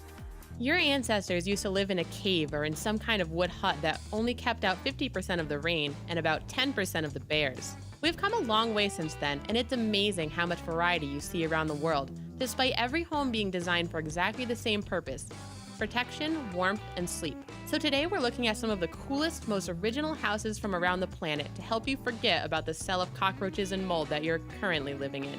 Here at The Hub, we have a welcome mat in front of our house. It's small, it's red, and it says subscribe. Please wipe your feet on it before you enter. The Factory, Ricardo Bofill. From the sail-shaped W Hotel on Barcelona seafront to the Christian Dior HQ in the heart of Paris, Ricardo Bofill has been the world's most important architect for many years, famous for his brutalist style. They use one of his Paris housing estates as a set in the Hunger Games movies. So, where does the man himself live? Well, appropriately for a man who has built hundreds of buildings, he lives in an old concrete factory. Although the project started in 1973, it's never really finished since it's an enormous industrial complex that is now used as his offices, exhibition space, and even a concert hall. And although you'd expect it to be gray all over, most of the walls and roofs are covered in plants. He's taking the idea of living in a concrete jungle very literally. Hundertwasser House. The Austrian architect Hundertwasser actually designed a number of factories in Vienna and Japan, but you wouldn't want to live in them, especially the ones that process sludge. But his most famous building is the Hundertwasser House in central Vienna that he worked on for free just to stop the government building something ugly. The building contains 53 apartments and it looks like a child's drawing brought to life. With colored patches and columns at funny angles, it has a grass rooftop and the floors are uneven, so you can get all the joys of being seasick from the comfort of your own home. Of course, it's probably pretty annoying for the families living inside that it's one of the biggest tourist draws in the city. Knowing that your old, hole-riddled underwear is going to be in 3,000 photos every laundry day. Robert Bruno's Steel House. Texas is a big old place, so if you need a quiet corner of America to express your creative ideas, then Texas is as good a place as any. Sculptor Robert Bruno spent half a lifetime building a large house that looks like a rusting turtle overlooking a river. He began in 1974 and was still welding by the time he died in 2008, since almost all of the huge steel structure was done on his own. In fact, he only made it into a home because he was spending so much time creating the thing. He said in an interview that the motivation here is really to do something that has some aesthetic value. I'm not particularly concerned about having a house. I build it because I like doing sculpture. He had many unfinished plans, like an aquarium and a library in the base. He also wanted to cover the wall with body casings of nude women, but that never happened. The breast-laid plans of mice and men and all that. Canyon River, Simic and Ulrich Architects. If you've ever been house hunting, you know it's important to have a list of your priorities, whether that's a good location, 3 bedrooms, reliable heating, or, a river running through the house. This beautiful oceanfront home in Vancouver Island, Canada, went on the market in 2015. With 8 bathrooms servicing the 6 bedrooms, it's still good to know that even if all those are somehow occupied, you can always go jump in the river. But it's actually salt water since it's drawn up from the ocean below, and a high-tech water engineering plant uses the artificial river to regulate the building temperature, taking measurements from a mat on the ocean to gauge the surrounding temperature. The realtor selling the property said price was an absolute steal, so you'd be a fool not to find $13 million Canadian and try to grab it for yourself. Earthship, Taos, New Mexico. Earthship Biotexture aims to make homes that are as eco-friendly as possible by trapping the heat of the sun for warmth and power and creating space to grow your own food. Just by using the sun and the earth, they can keep a regular temperature throughout the year, storing heat in the mass of the walls, which are often made of old car tires, and the heat is then released at night. And if you're thinking, okay, glad they're helping the environment and all, but I want a cool place to live, just have a look inside. Light comes in through the internal garden at the front and also through walls built of glass bottles. And you don't need 13 million Canadian dollars either, since none of the work requires expensive specialists. Canadians Craig and Connie Cook, aside from loving the letter C, built theirs for just $55,000. Lighthouse, Pembrokeshire. This converted lighthouse in Pembrokeshire, Wales, will dash your wallet on the rocks, coming in at just under £1 million. Built in the 18th century, it no longer functions as a lighthouse because we have GPS. Most lighthouses are fully automated now and are basically just a backup if the navigation fails on boats and small aircraft. So this property was converted into a 5-bedroom luxury house with a 360-degree view at the top. There's also a heated indoor pool, as Welsh summer normally lasts for about half a morning one day in July. You can rent the property for a holiday and enjoy the nautical theme throughout the house as you would expect, with the walls covered in oars, wheels, and even half a boat. And don't panic if you think you're being surrounded by pirates. That's just people speaking Welsh. Piano House, Hunan, China.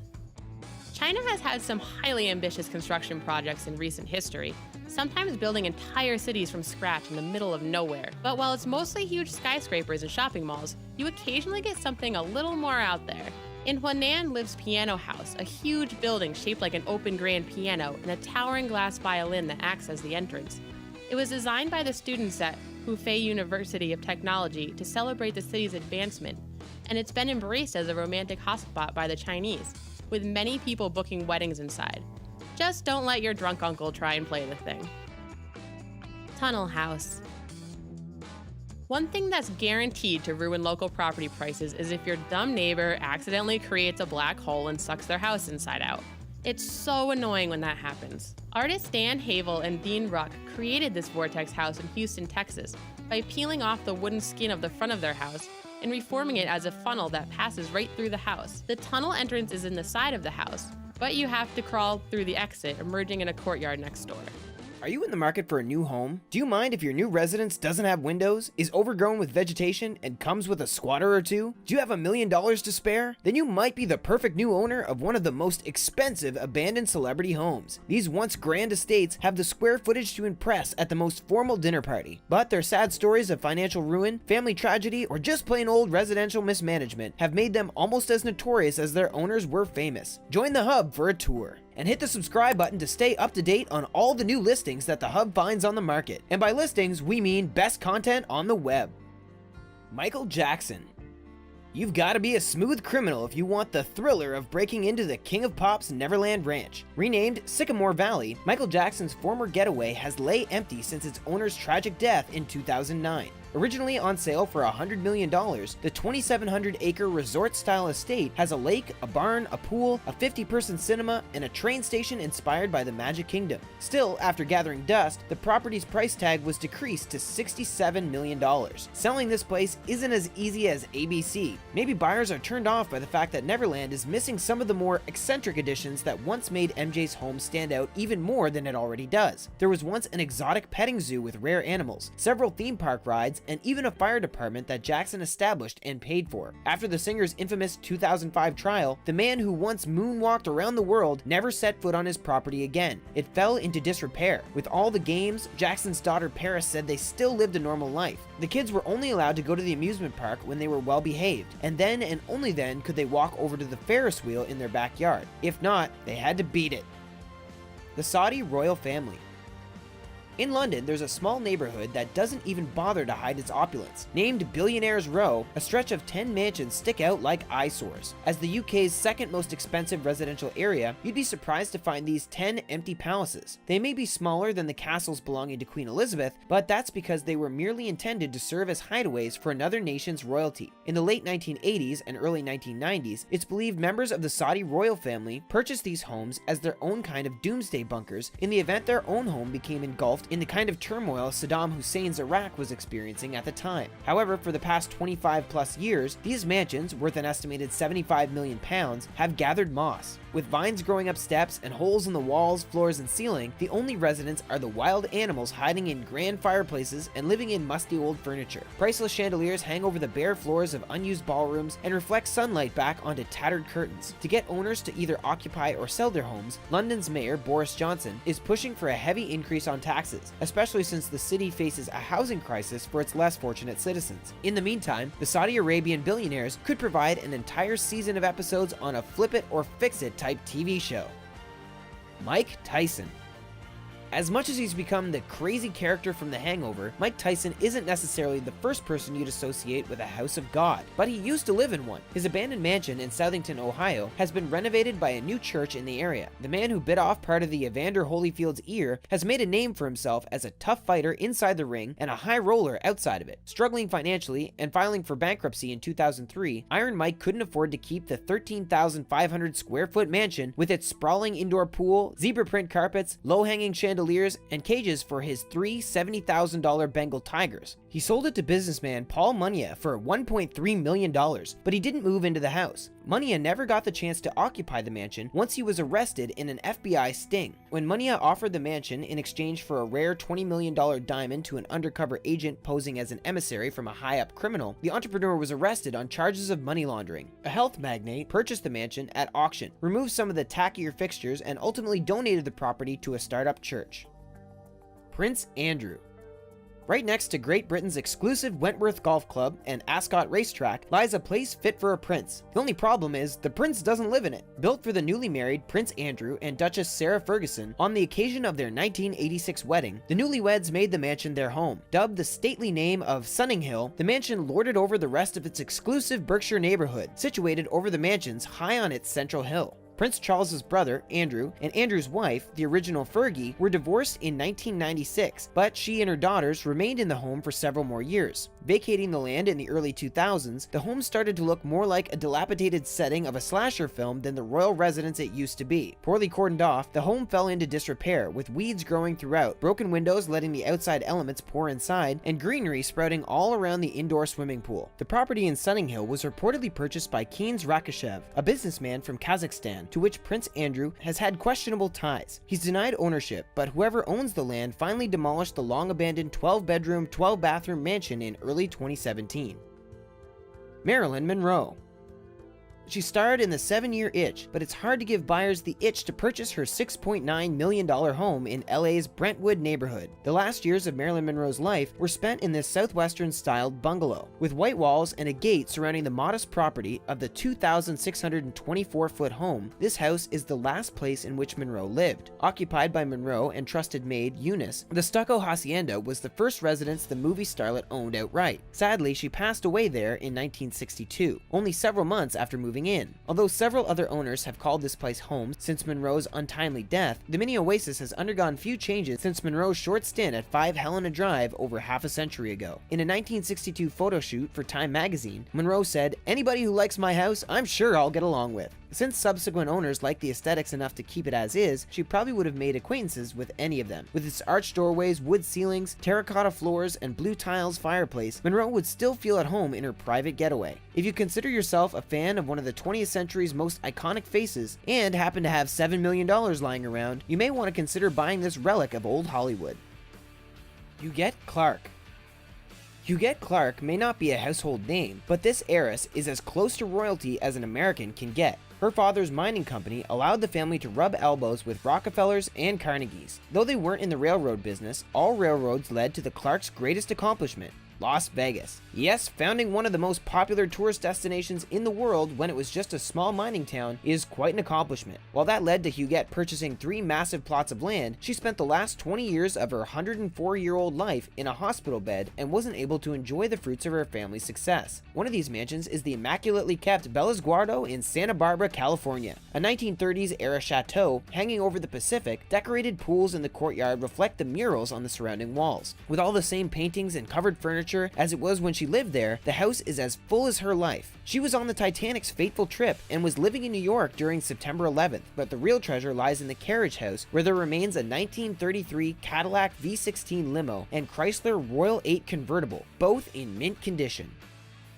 Vincente Minnelli.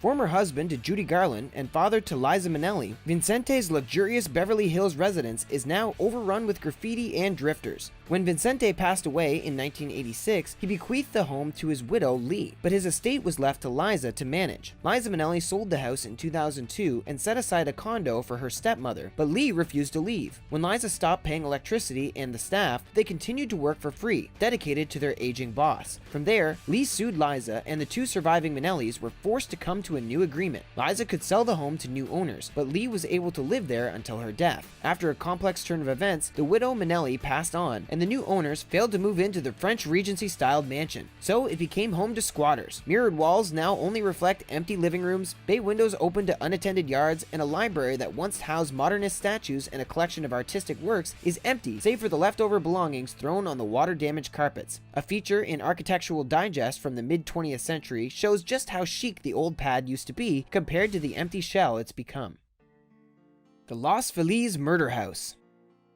Fame is a fickle thing. Some people are rewarded with fame for their talent, others for luck, and a few for infamous deeds done along the way. The same can be said of houses. While this Los Feliz mansion boasts a grand 1925 Spanish style, it was the site of a brutal crime in 1959 that even the most skilled real estate agent couldn't gloss over. When physician Harold Perelson lost his mind over possible financial troubles, he took it out on those closest to him. While new owners have moved in, they reported that the trauma of the original crime hadn't left the house with its original inhabitants. inhabitants. Julian and Emily Enriquez purchased the house in the 1960s, but it was left unattended after that time, and it seems it was vacated in a hurry with furniture and certain belongings left behind. According to an LA Times piece on the house from 2009, one peek through the window could reveal a fading living room with a classic 1950s era TV set and even still wrapped Christmas presents set aside on a table. With a great hall-styled entryway, ballroom, and study, this murder house just needs a conservatory, and it's the house from Clue. The Sowden House. Speaking of creepy LA homes with sordid pasts, the Sowden House stands high above others. Not many homeowners are lucky enough to say their household was designed by Lloyd Wright, son of famed architect Frank Lloyd Wright. But built in the Mayan Revival style, Mr. Wright went out of his way to make it look like a demon's paradise. Although he'd go on to design more standard, if eye-catching structures like the Hollywood Bowl and the Wayfarer's Chapel, the Sowden House is laid out as if he were rebelling against his father's style. The only thing more dark and culty than the look of the mansion is the story of its owner. Dr. George Hodel purchased the house in the 1940s and moved his family into its maze-like hallways and sharp corners with a mix of walls more appropriate in an ancient temple and furniture more appropriate in Dr. Evil's secret lair. The only secret was that Dr. Hodel was evil in his own right, abusing those around him by day and hosting odd rituals at night. He never aroused suspicion from outsiders thanks to his well-regarded status as a top doctor among the Hollywood elite. It wasn't until years after his death that he was revealed to be a top suspect in LA's infamous Black Dahlia case. Steve Jobs. In Steve Jobs' eyes, the Jackling House was meant to be torn down. The Apple founder purchased the property in 1984 with the intent of raising it and starting fresh. But the rich history of the Jackling House would haunt him. He eventually defeated conservation groups and tore it down right before his untimely death. But he wasn't able to oversee the replacement for the 17,250 square foot Spanish colonial revival-style mansion. The 14-room mansion was built in the 1920s by a local mining magnate, and Jobs himself spent most of the 1980s living in the house while his professional career faltered. Perhaps associating his failures with the location, he left the Jackling House uninhabited, with its doors and windows open, allowing natural elements and human intruders to take their toll. Outside of the authentic 1920s lighting sconces, wood-carved furniture, mix of Art Deco and modern decor, and with a fair smattering of Apple logos scattered through the house, the biggest piece of history was Jackling's full-size pipe organ. Preservationists managed to sneak in and squeeze it out of the house before demolition in 2011. The rest is history. Whether you like it or not, you might live in the Matrix. Besides the fact that science is debating whether we live in a big old hologram, there are just too many things around us that aren't what they seem. So open your mind and learn the truth as the Hub reveals everyday things that prove your life is a lie. And stay in the know by clicking on the red pill, or rather, the red subscribe button. Homes. Some buildings just can't blend into their surroundings. Whether they have crooked walls or eye-popping colors, these structures can usually find a way around city ordinances and codes, allowing them to be designed and decorated to the owner's satisfaction. And then other buildings just blend right in, with minor blink-and-you'll-miss-it differences that nearly go unnoticed. Take 58 Duramax Street in Brooklyn, New York. Like any other fashionable brownstone in this residential neighborhood, it's a fine and unassuming building, save for one major secret. Passing it on first glance, you may not notice that all the windows are painted jet black. Are the owners sensitive to light? Do they belong to a cult? Well, no, because there's nobody living inside. But who owns such prime New York real estate? The New York City Transit Authority. The house at 58 Duramax Street is located directly above the Bowling Green and Borough Hall stations. Within this residence is a passageway for authorized personnel only, as well as a ventilator. Unassuming buildings like these are the perfect place to house public service equipment without making them eyesores for people who live nearby. So next time you see an empty home next to a power plant, it might just be storage for more of that same power plant. Car commercials. The gleaming light of sun shines off the hood of a new car as it careens around mountain roads, speeds through a desert, and roves around a forest. The driver might smile as they enjoy their smooth ride. Maybe a celebrity spokesperson talks about how this car will change your life, or change the course of history. This will be on a commercial during the Super Bowl. Families will watch, people will weep, sales will tick up slightly. The only thing is, that car you saw in that commercial doesn't exist. Sure, some manufacturers in some far-off land has an assembly line putting it together, but usually the car itself isn't around for filming. Instead, commercial production companies use the Blackbird.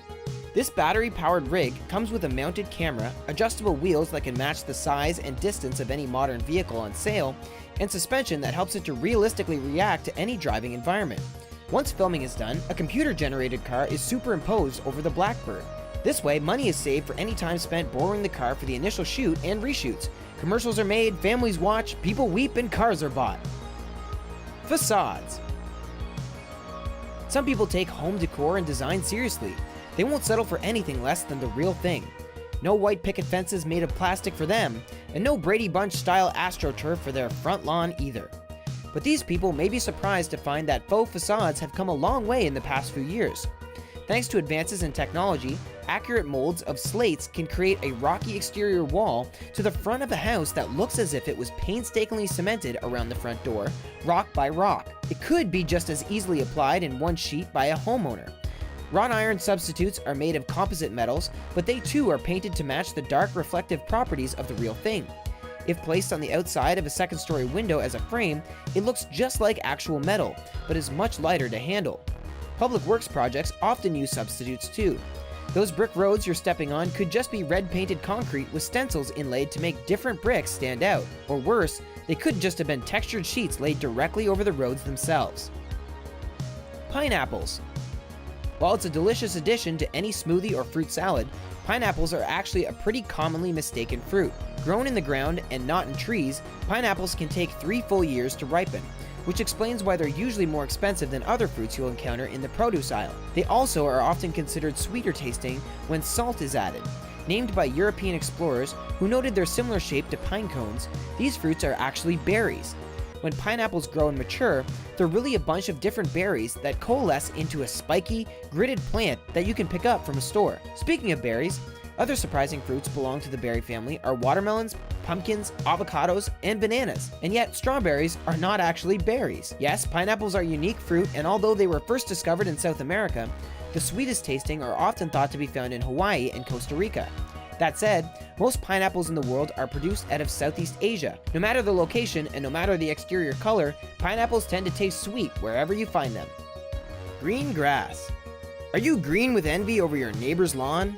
Often the grass is always greener on the other side of the fence, but in California, it's greener on the other side of the state line. Only thing worse than all these green cliches is the drought that's impacted the southwestern United States these past several years. It's dried up riverbeds, cracked the landscape, and browned the mountains. With some homeowners desperate for a change from the ever-dying monotony and unable to add any more water than necessary to their properties, they're turning to unique solutions. That's where companies like Extreme Green Grass and Lawn Lift come in. With natural-based green paints and pigments found in women's cosmetics, they developed an environmentally friendly way to turn grass green, and it lasts a good 3 to 6 months. It's a much cheaper alternative to replacing grass with cacti and other desert plants, which could cost up to $20 per square foot. Instead, the paint is often an affordable 35 cents per square foot, coming out to an average total of $175. Painting the grass green also helps cool down the surrounding area, and scientists point out its efficiency in conserving water. Pruned fingers. When you swim or take a bath, your fingers usually prune up. But why? You might think it's because the water causes your skin to swell, but scientists noted that this trait doesn't occur in fingers with nerve damage. Instead, researchers have discovered that this is a feature that the human body has developed through years and years of evolution.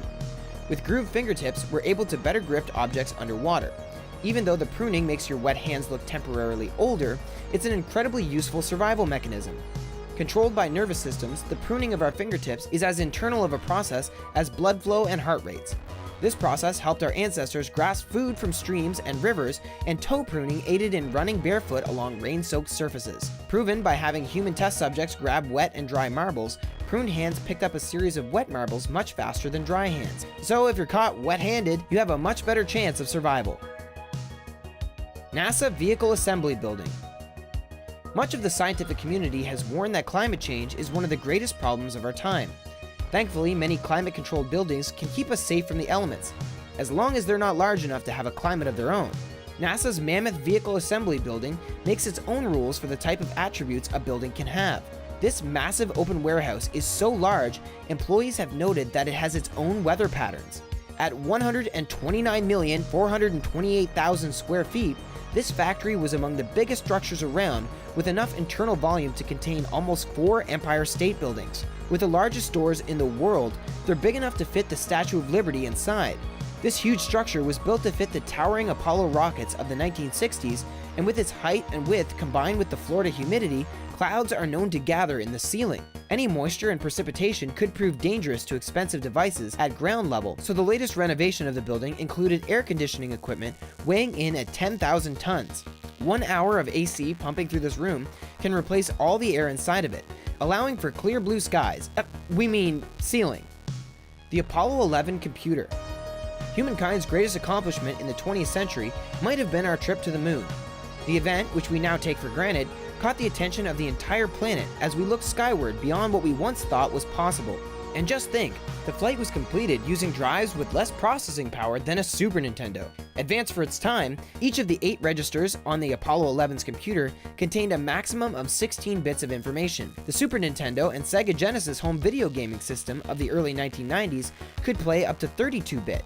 Imagine millions of kids with the same computing power of the craft that took men to the moon, and it was hooked up to their TVs for Super Mario and Sonic the Hedgehog marathons. Even the IBM PC, a home computer released around 12 years after the moon landing, has about 8 times more memory than the first man-made object to land on the lunar surface. While the Apollo 11 computer could multitask like modern computers, albeit at a much more limited rate, it encountered its own share of difficulties. Equipped with only switches and blinking lights, there was only one red warning light to tell the crew of major life-threatening emergencies. This was triggered once the crew accidentally left 2 competing radars running at the same time, and they had to toggle through all of their systems to find the source. It's a shame they couldn't just press the reset button. Pirates' eye patches. Life was much tougher in centuries past, but pirates likely had it the roughest. Pillaging villages and seizing ships, their lives were never short of battles.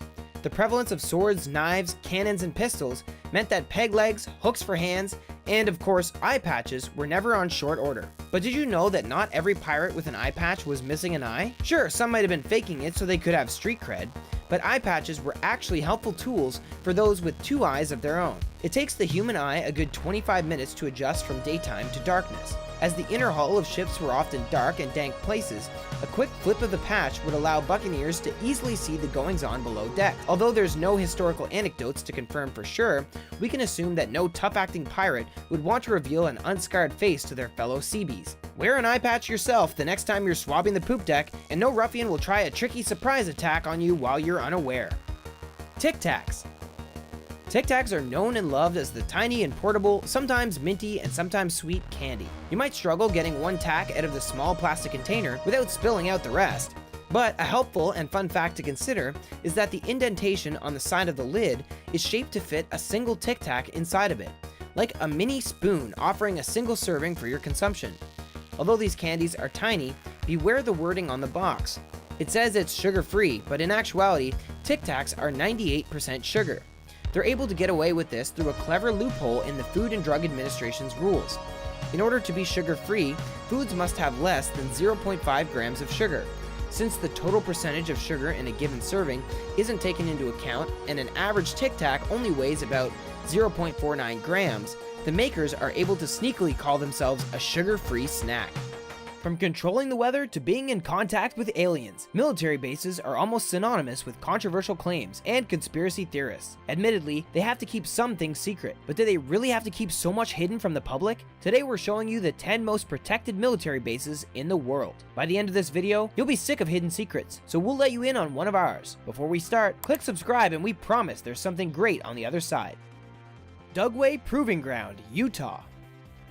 It's been known for its controversial practices for almost its entire existence, so it's no wonder that the US Army keeps Dugway Proving Ground firmly under lock and key. Situated around 85 miles southwest of Salt Lake City, the military bunker primarily tests out biological and chemical weapons. So even if you manage to make it out into the desert to view the bunker, you'd probably step away after hearing what goes on inside. And if that wasn't bad enough, the bunker also shipped live anthrax spores all around the world in 2015. To access the bunker takes a lot of hard work, and that's once you've crawled through the heat of the desert in order to actually access the land. Unsurprisingly, considering its controversial history, it's incredibly well protected, and it's almost impossible to enter without permission. The Dugway Proving Ground has even been considered the new Area 51, with some people suggesting that UFO encounters happen on the site regularly. We like to think that if this was happening, the locals would have spotted something, but with the dangerous past behind the bunker, they might just be too scared to speak out. There have been problems in the past with biological weapons accidentally crossing the border of the bunker and affecting anybody who lives nearby, but so far the figures of those affected has yet to be publicly released.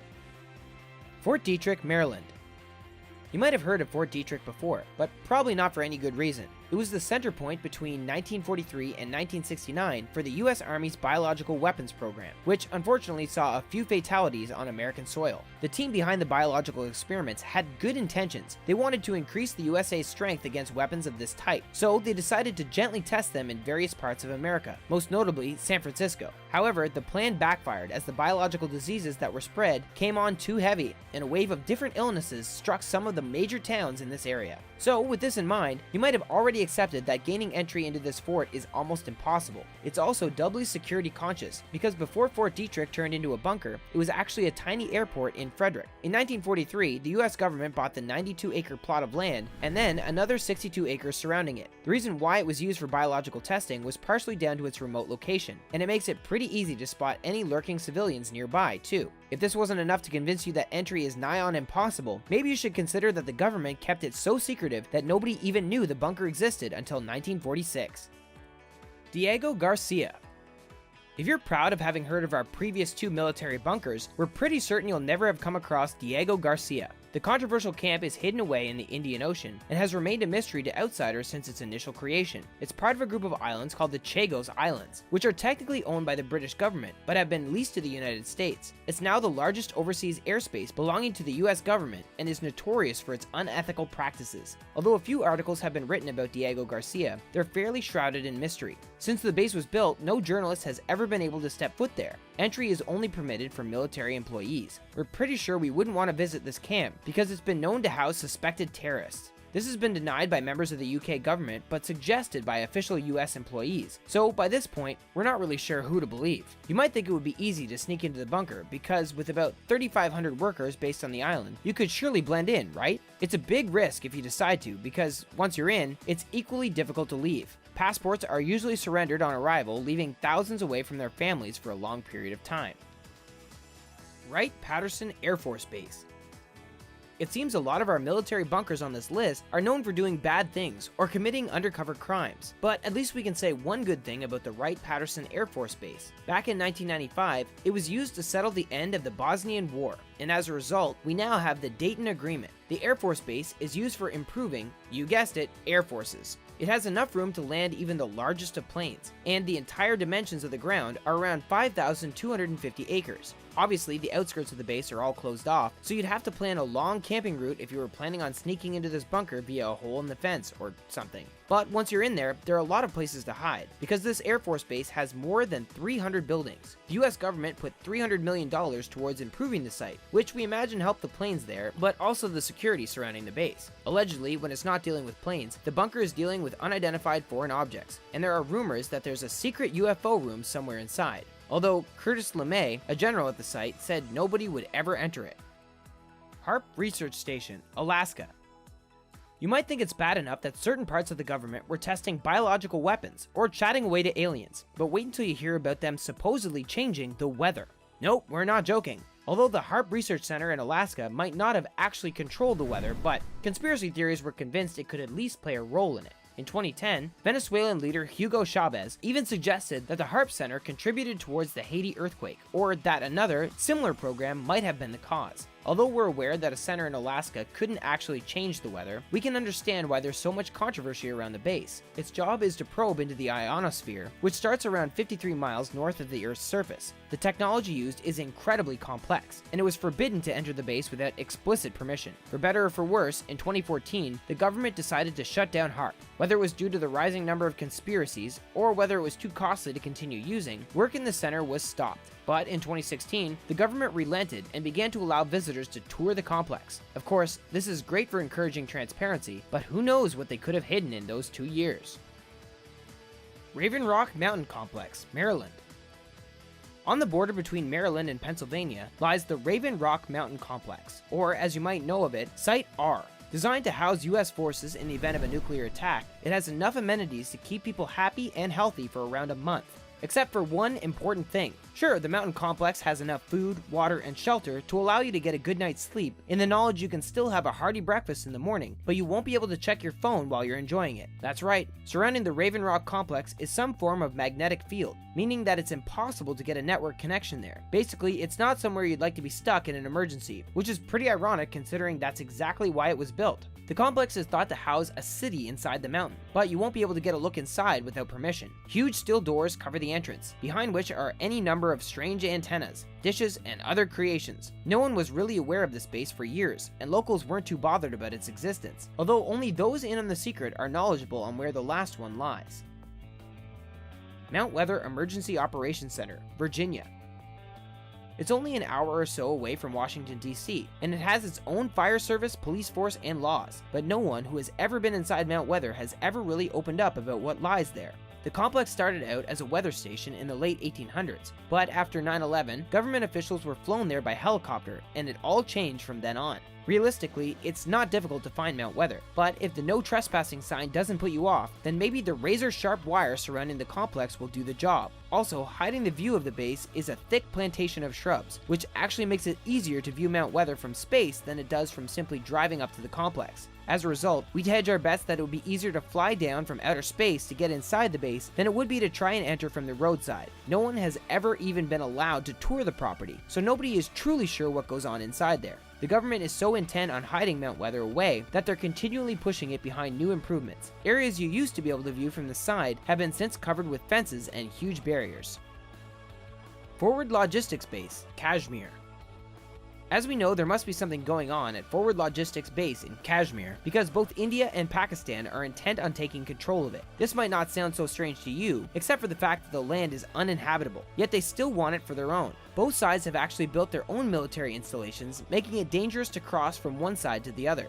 However, anyone who sets foot in the base should already be used to the danger, because surrounding it are mountain peaks that can reach around 3 miles high. Sure, the land looks pretty, and we're sure you could take a few nice Instagram shots up there, but we're not convinced as to what's so special about the complex. Based on a glacier, it's certainly cold, which we like to imagine would keep intruders away, but this also makes it difficult for those who are based there for any period of time. It's also dangerous for anyone who even drops into the complex, because landing a helicopter on such precarious land takes a lot of skill, and can sometimes backfire. In fact, the world's largest helipad is based nearby, which reaches dizzying heights of 21,000 feet.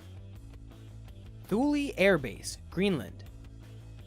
The Thule Air Base in Greenland could be considered the height of counterproductiveness. It's used to combat nuclear attacks and also to intercept North American bomber attacks, but it's only accessible for 3 months during the entire year. Yes, that's correct. So for those other 9 months, it's very difficult to access, which we think probably gives any attackers a bit of a helping hand. Thule was originally supposed to be kept a secret. Now, although the military element of it is just as secure, it's probably one of the worst kept secrets around. Government officials spoke of the base under the codename Operation Blue Jay, but the secret got out in 1952 and was made public as a result. Thule Air Base was also the home to the equally secret Project Iceworm, a program created by the US Army during the Cold War. Their goal was to use the surrounding ice as a shield for a collection of nuclear missile launch sites. Project Iceworm was considered highly controversial, so to keep everybody convinced it was safe, another project, called Camp Century, was created. Don't worry, we're struggling to keep up with all these names too. Camp Century was the study of feasibly holding things underneath the ice, but both projects were cancelled when it was realized that the ice sheets were unsteady and dangerous.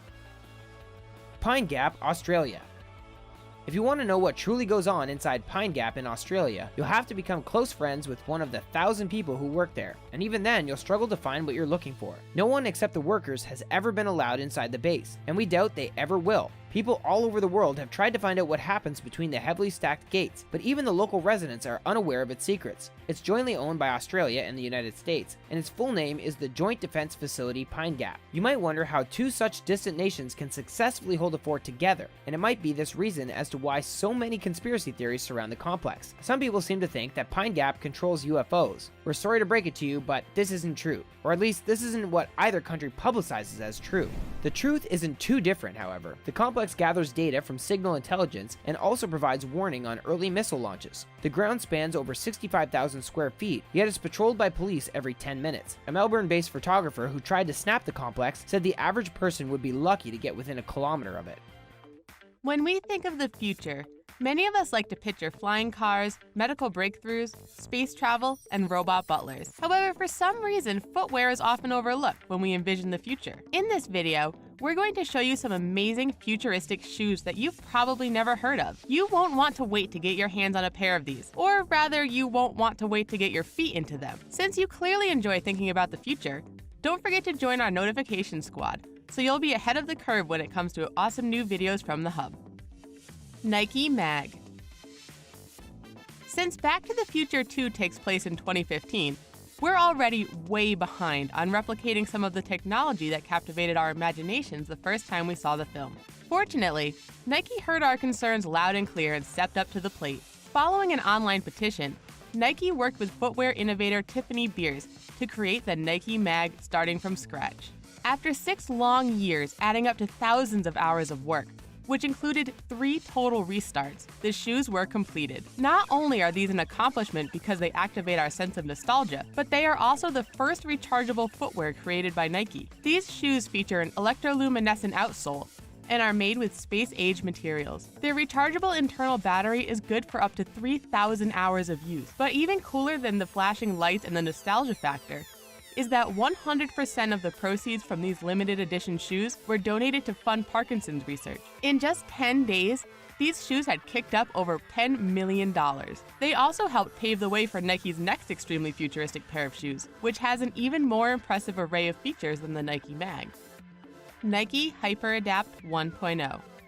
At first glance, the Nike HyperAdapt 1.0 doesn't look as futuristic as the Nike Mag. In fact, it doesn't look completely unlike the other sneakers we are used to seeing. But the really exciting part about these shoes is the technology that they use inside. Thanks to their unique system, these shoes are capable of what Nike has termed adaptive fit. Just slip this amazing super shoe onto your foot, and the internal laces will begin to cinch automatically. The sensors within the shoe measure where your feet are and detect points of pressure. While you can override the fit by adjusting the internal laces using 2 buttons on the side of the shoe, this adaptive fit is designed to give you the perfect fit every time. And you don't even have to worry about embarrassing yourself because of your untied shoelaces. Just to make the process of your shoes quantifying your feet and adjusting themselves to best suit you even cooler, the soles light up while all of this is taking place. If you just have to have a pair, the purchasing process starts with booking an appointment to try them on at either the Nike Soho store or the Nike Plus Clubhouse in New York. Be sure to have $720 ready to purchase your pair once you try them on and can't bear to take them off. Enco Suspension.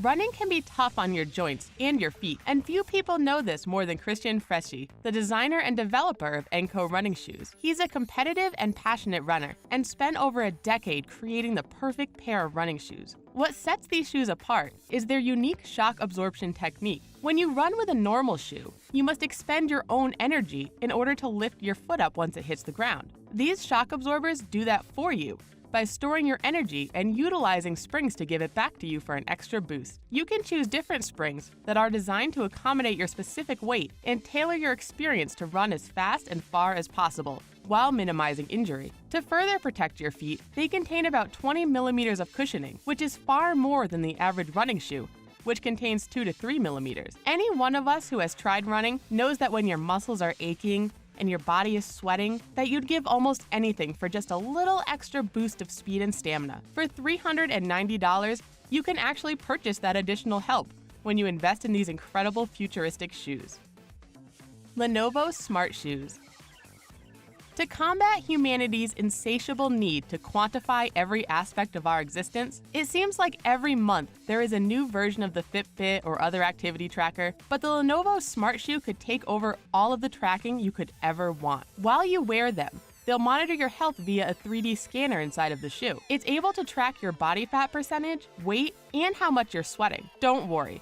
It doesn't yet have the technology to make fun of you for how sweaty your feet get when you take the stairs instead of the elevator. And in addition to function, these shoes have a capacity for fun as well. These shoes were developed to be able to control mobile games. By wearing these shoes, players will be able to use their feet to manipulate their in-game characters and make them walk, step to the side, and jump. It's possible in the future. This will expand to include virtual reality games as well. One especially nice thing about these shoes is that despite all they're capable of, they don't appear bulky or cumbersome at all. Oh, and the soles light up, because that's just what future shoes do. While they're only in the prototype stage right now, we can't wait to see the finished product becoming available to the public. Lechel haptic footwear. Thanks to technology, it's now easier than ever to navigate our way around and avoid getting lost. However, staring at your phone screen while you use the GPS is not only distracting and potentially dangerous, but it just screams, "I'm a tourist," and an easy target. Enjoy the scenery around you, and let your shoes direct you where to go using gentle vibrations to show you the correct path. You can even adjust the level of vibration, just in case you find it tickling your feet too much. It also operates offline, meaning that it won't use up all your data or require you to have access to a Wi-Fi signal. Just use the app on your phone to tell your shoes where you want to go, and your shoes will receive the signal via Bluetooth. Like the Lenovo Smart Shoes, the Lechel haptic footwear has an activity tracker as well. These shoes are available in many different colors, sizes, and materials, so you'll have plenty of options. And they also have a nifty feature that makes you feel like you've done a good deed by purchasing a pair of awesome shoes. A portion of every sale goes to subsidizing a pair for shoes for a visually impaired person. They're available to purchase from $100 to $172, depending on your shoe size. Shift sneakers. While it's great to have shoes that can tie our laces for us, track how many steps we take, and help us navigate, at the end of the day, sometimes you just want a shoe that looks incredible.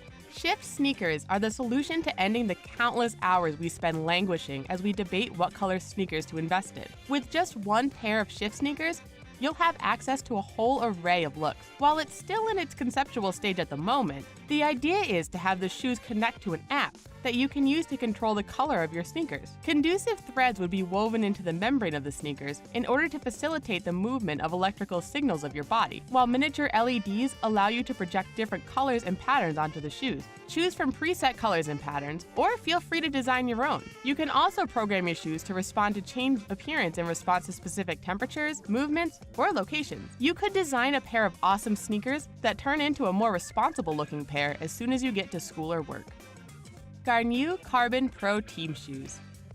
Although it's not nearly as exciting as shoes that can change colors, these Garnier Carbon Pro Team shoes may be slightly more functional, especially if you have a problem with sweaty feet. These shoes share a common ingredient with a common treat: chewing gum. That's right, xylitol is a sugar alcohol sweetener used in gum to give your mouth that clean feeling. The ice-fill insoles of these shoes are treated with the same chemical that reacts to the dampness of your feet in a similar way that the gum reacts to the dampness of your mouth. This makes your feet feel cooler the hotter they get. In wintertime, you'll want to swap out the interchangeable insole for one that is designed to maintain the heat rather than dissipate it. To further enhance your ability to exercise, the heel cup of these shoes uses an internal polymer system called HRS 300, which hugs your foot securely in order to reduce the slippage. These shoes start at about $159 and go up from there depending on what size you're looking for. For a modest investment, soon your stinky, sweaty feet will be a thing of the past. Electric Cinderella. Electric Cinderella sounds like an awesome band name, but it's also the name of an incredible pair of futuristic shoes. They were designed by Simona Brusa-Pest as part of her master's thesis at the Interaction Design Institute. While most shoes on this list are simple sneakers, this is a pair of high-tech high heels. Her goal when designing them was to come up with a way that would make women feel sexy and empowered at the same time, while also helping keep them safe. These shoes are capable of unleashing 100,000 volts of electricity from their tip. If the wearer feels that she is in danger, she only needs to tap on her special necklace to activate her heel's power. An initial spark gives the would-be perpetrator a warning, and if they don't back down, the shoes can then release their full charge. These are a one-time use, and obviously only to be used in case of an emergency. We love the idea of combining femininity and self-defense, and Patch believes that other women will as well when they become commercially available. We all love rocking a stunning outfit, and these shoes help us take that phrase literally. Adidas Megalizer. You've heard of people who march to the beat of their own drum, but with a pair of Adidas Megalizers, you can dance to the beat of your own shoes. We can't all play musical instruments, but with these shoes, if you can move your feet, you can create music, in addition to a wireless transmitter. Each shoe contains two sensors, one in the heel and one in the toe. These shoes have a range of about 20 feet, so while you do have to be near a speaker, you don't have to worry about knocking it over with your dance moves. When your shoes touch the ground, the sensors register the pressure you've created. These signals are transferred through an app, which interprets the signals and translates them into music which plays through the speakers. You can change the sensitivity of the shoes, volume of the music, and even the specific sounds that it produces. These were designed for breakdancers, so that they could simultaneously create music and show off their dance moves. But if you can tap your feet, you can enjoy wearing and listening to these shoes as well. Although playing your guitar is pretty impressive, being able to play your sneakers is pretty awesome as well. In-step nano power. Being able to create music with your shoes is amazing, but what if there was a pair of shoes that would allow you to actually create energy? While many devices have been invented that allow the wearer to harvest energy, the in-step nano power is the first practical footwear to utilize this technology. These shoes use the mechanical energy we produce when walking and convert it to electrical power that you can use to power your wireless electronics. Normally when we walk, the energy we cultivate is turned into heat and lost. While you're charging your phone with each step, you can use the app in order to track your location, battery life, and how many steps you've taken. And if you're worried about these being cumbersome, they're designed to look and feel just like normal shoes. The battery and other components are also hermetically sealed in order to prevent moisture from interfering with them. In addition to powering your devices, you can also set your shoes to become a Wi-Fi hotspot. Just by walking, you can scroll through Facebook even faster as you boost your Wi-Fi signal. The manufacturer intends to develop several different models at various price points, but they don't anticipate the basic models being unduly expensive. In pop culture, school, and a million other places, we're always being told what to do. It's a life hack here, an old wives' tale there.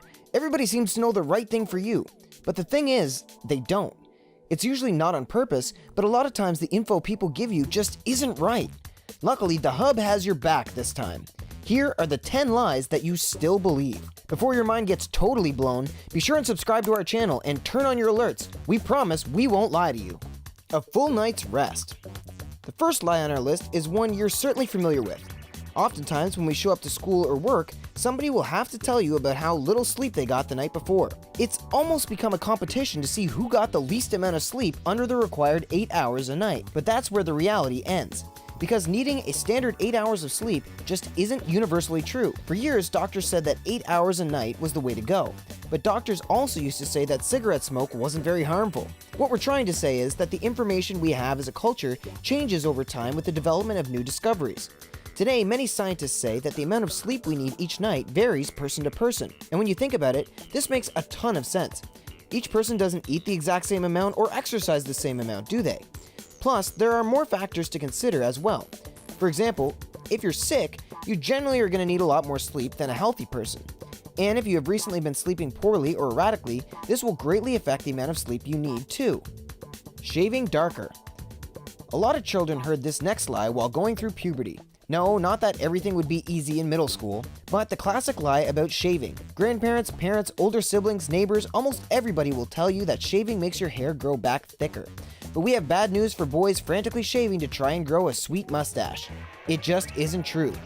As the body develops, the hair on it naturally grows darker and thicker. Whether or not you have to shave it is no bearing on the issue. But if you are one of the types of people that insist it's true because you claim to have seen it with your own eyes, we have an explanation for you too. Humans are actually pretty observant, so whenever a hair is shaved down into stubble, there can be the appearance of thick hair. That's because human hair is tapered at the end. Whenever it grows back from that spot, you'll have the same old hair as before. The lesson here is not to panic, just let Mother Nature take her course.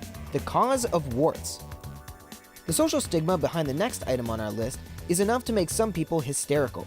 But fear not, animal lovers, we're here to finally debunk the myth that toads give you warts. The next time you walk into a pet store, there's no need to avoid the amphibian section. This bizarre lie started likely because toads can appear to have warts on their bodies. But what we're seeing aren't warts at all. They are simply bumps behind the ears of toads, called the parotoid glands. When humans would think back to other contagious ailments and diseases, they noted that they often spread via open sores and wounds. Why would the wart be any different? Well, in this case, it actually was different. Warts are simply a human virus. Any dermatologist will tell you that you have nothing to worry about in that department. However, toads do have glands with a poison that will irritate the skin of humans. They secrete this substance for self-defense against potential predators. And yes, that includes humans. So kissing a toad to try and transform it into a prince should be totally off the table. Don't believe what Disney taught you. A mother's rejection. This lie certainly came about as a white lie to protect an animal. It's hard to blame parents and adults from trying to keep kids away from birds. After all, children can sometimes accidentally be too careless and too aggressive around smaller animals.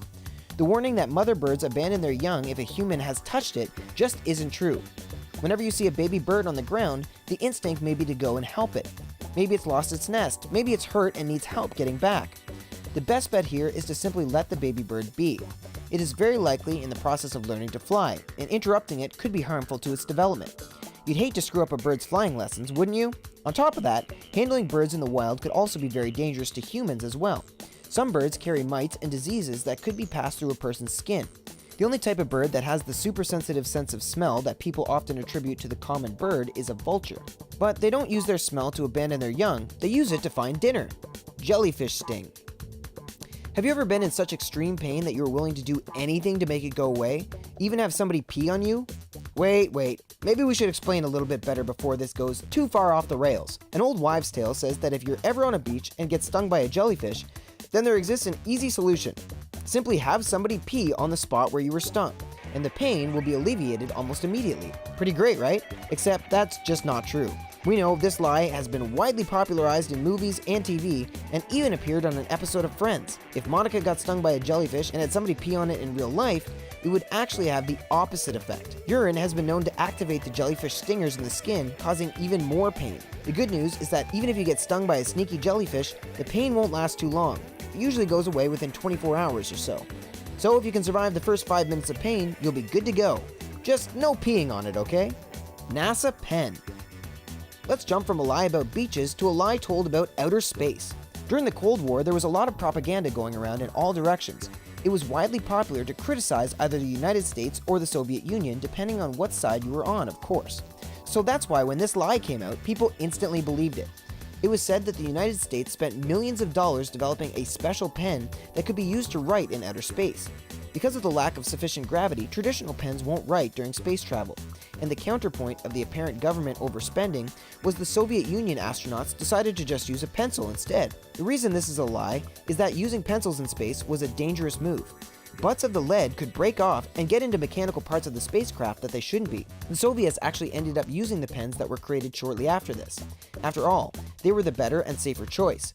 So if you ever get an email forwarded to you that promises to prove just how stupid the United States is for overspending, you'll now know the truth. Coca-Cola acid.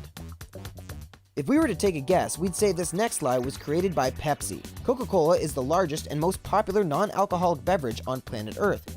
Because of its widespread fame, it's no surprise that several lies and myths have popped up about it over the years. For example, one of the more popular lies says that if you left a tooth or a nail or a penny in a can of Coke overnight, that the next day it would be completely dissolved. This lie exists to play up the fear of acids that exist in Coke's ingredients. While it's true that the citric acid and phosphoric acid will eventually dissolve your teeth, this is also true of many everyday items we drink. Given a long enough timeline, even orange juice would dissolve your teeth. Luckily, when we drink these liquids, they only wash over our teeth for a very brief moment. We aren't holding mouthfuls of acid in our mouth all day, so there's very little to worry about. If you are worried about Coke affecting your health, it would be better to focus on the massive amounts of sugar in each bottle and can. Maybe drink a little more water each day. No pain, no gain. We believe a lot of lies simply because we want to. Even when they don't make much sense, we can often get influenced by our pride and ego. Take this next lie, for example. No pain, no gain while working out. It's often said that the only way to get a legitimate workout is if you feel sore and painful afterwards. This soreness that develops around 6 hours after working out is called DOMS, or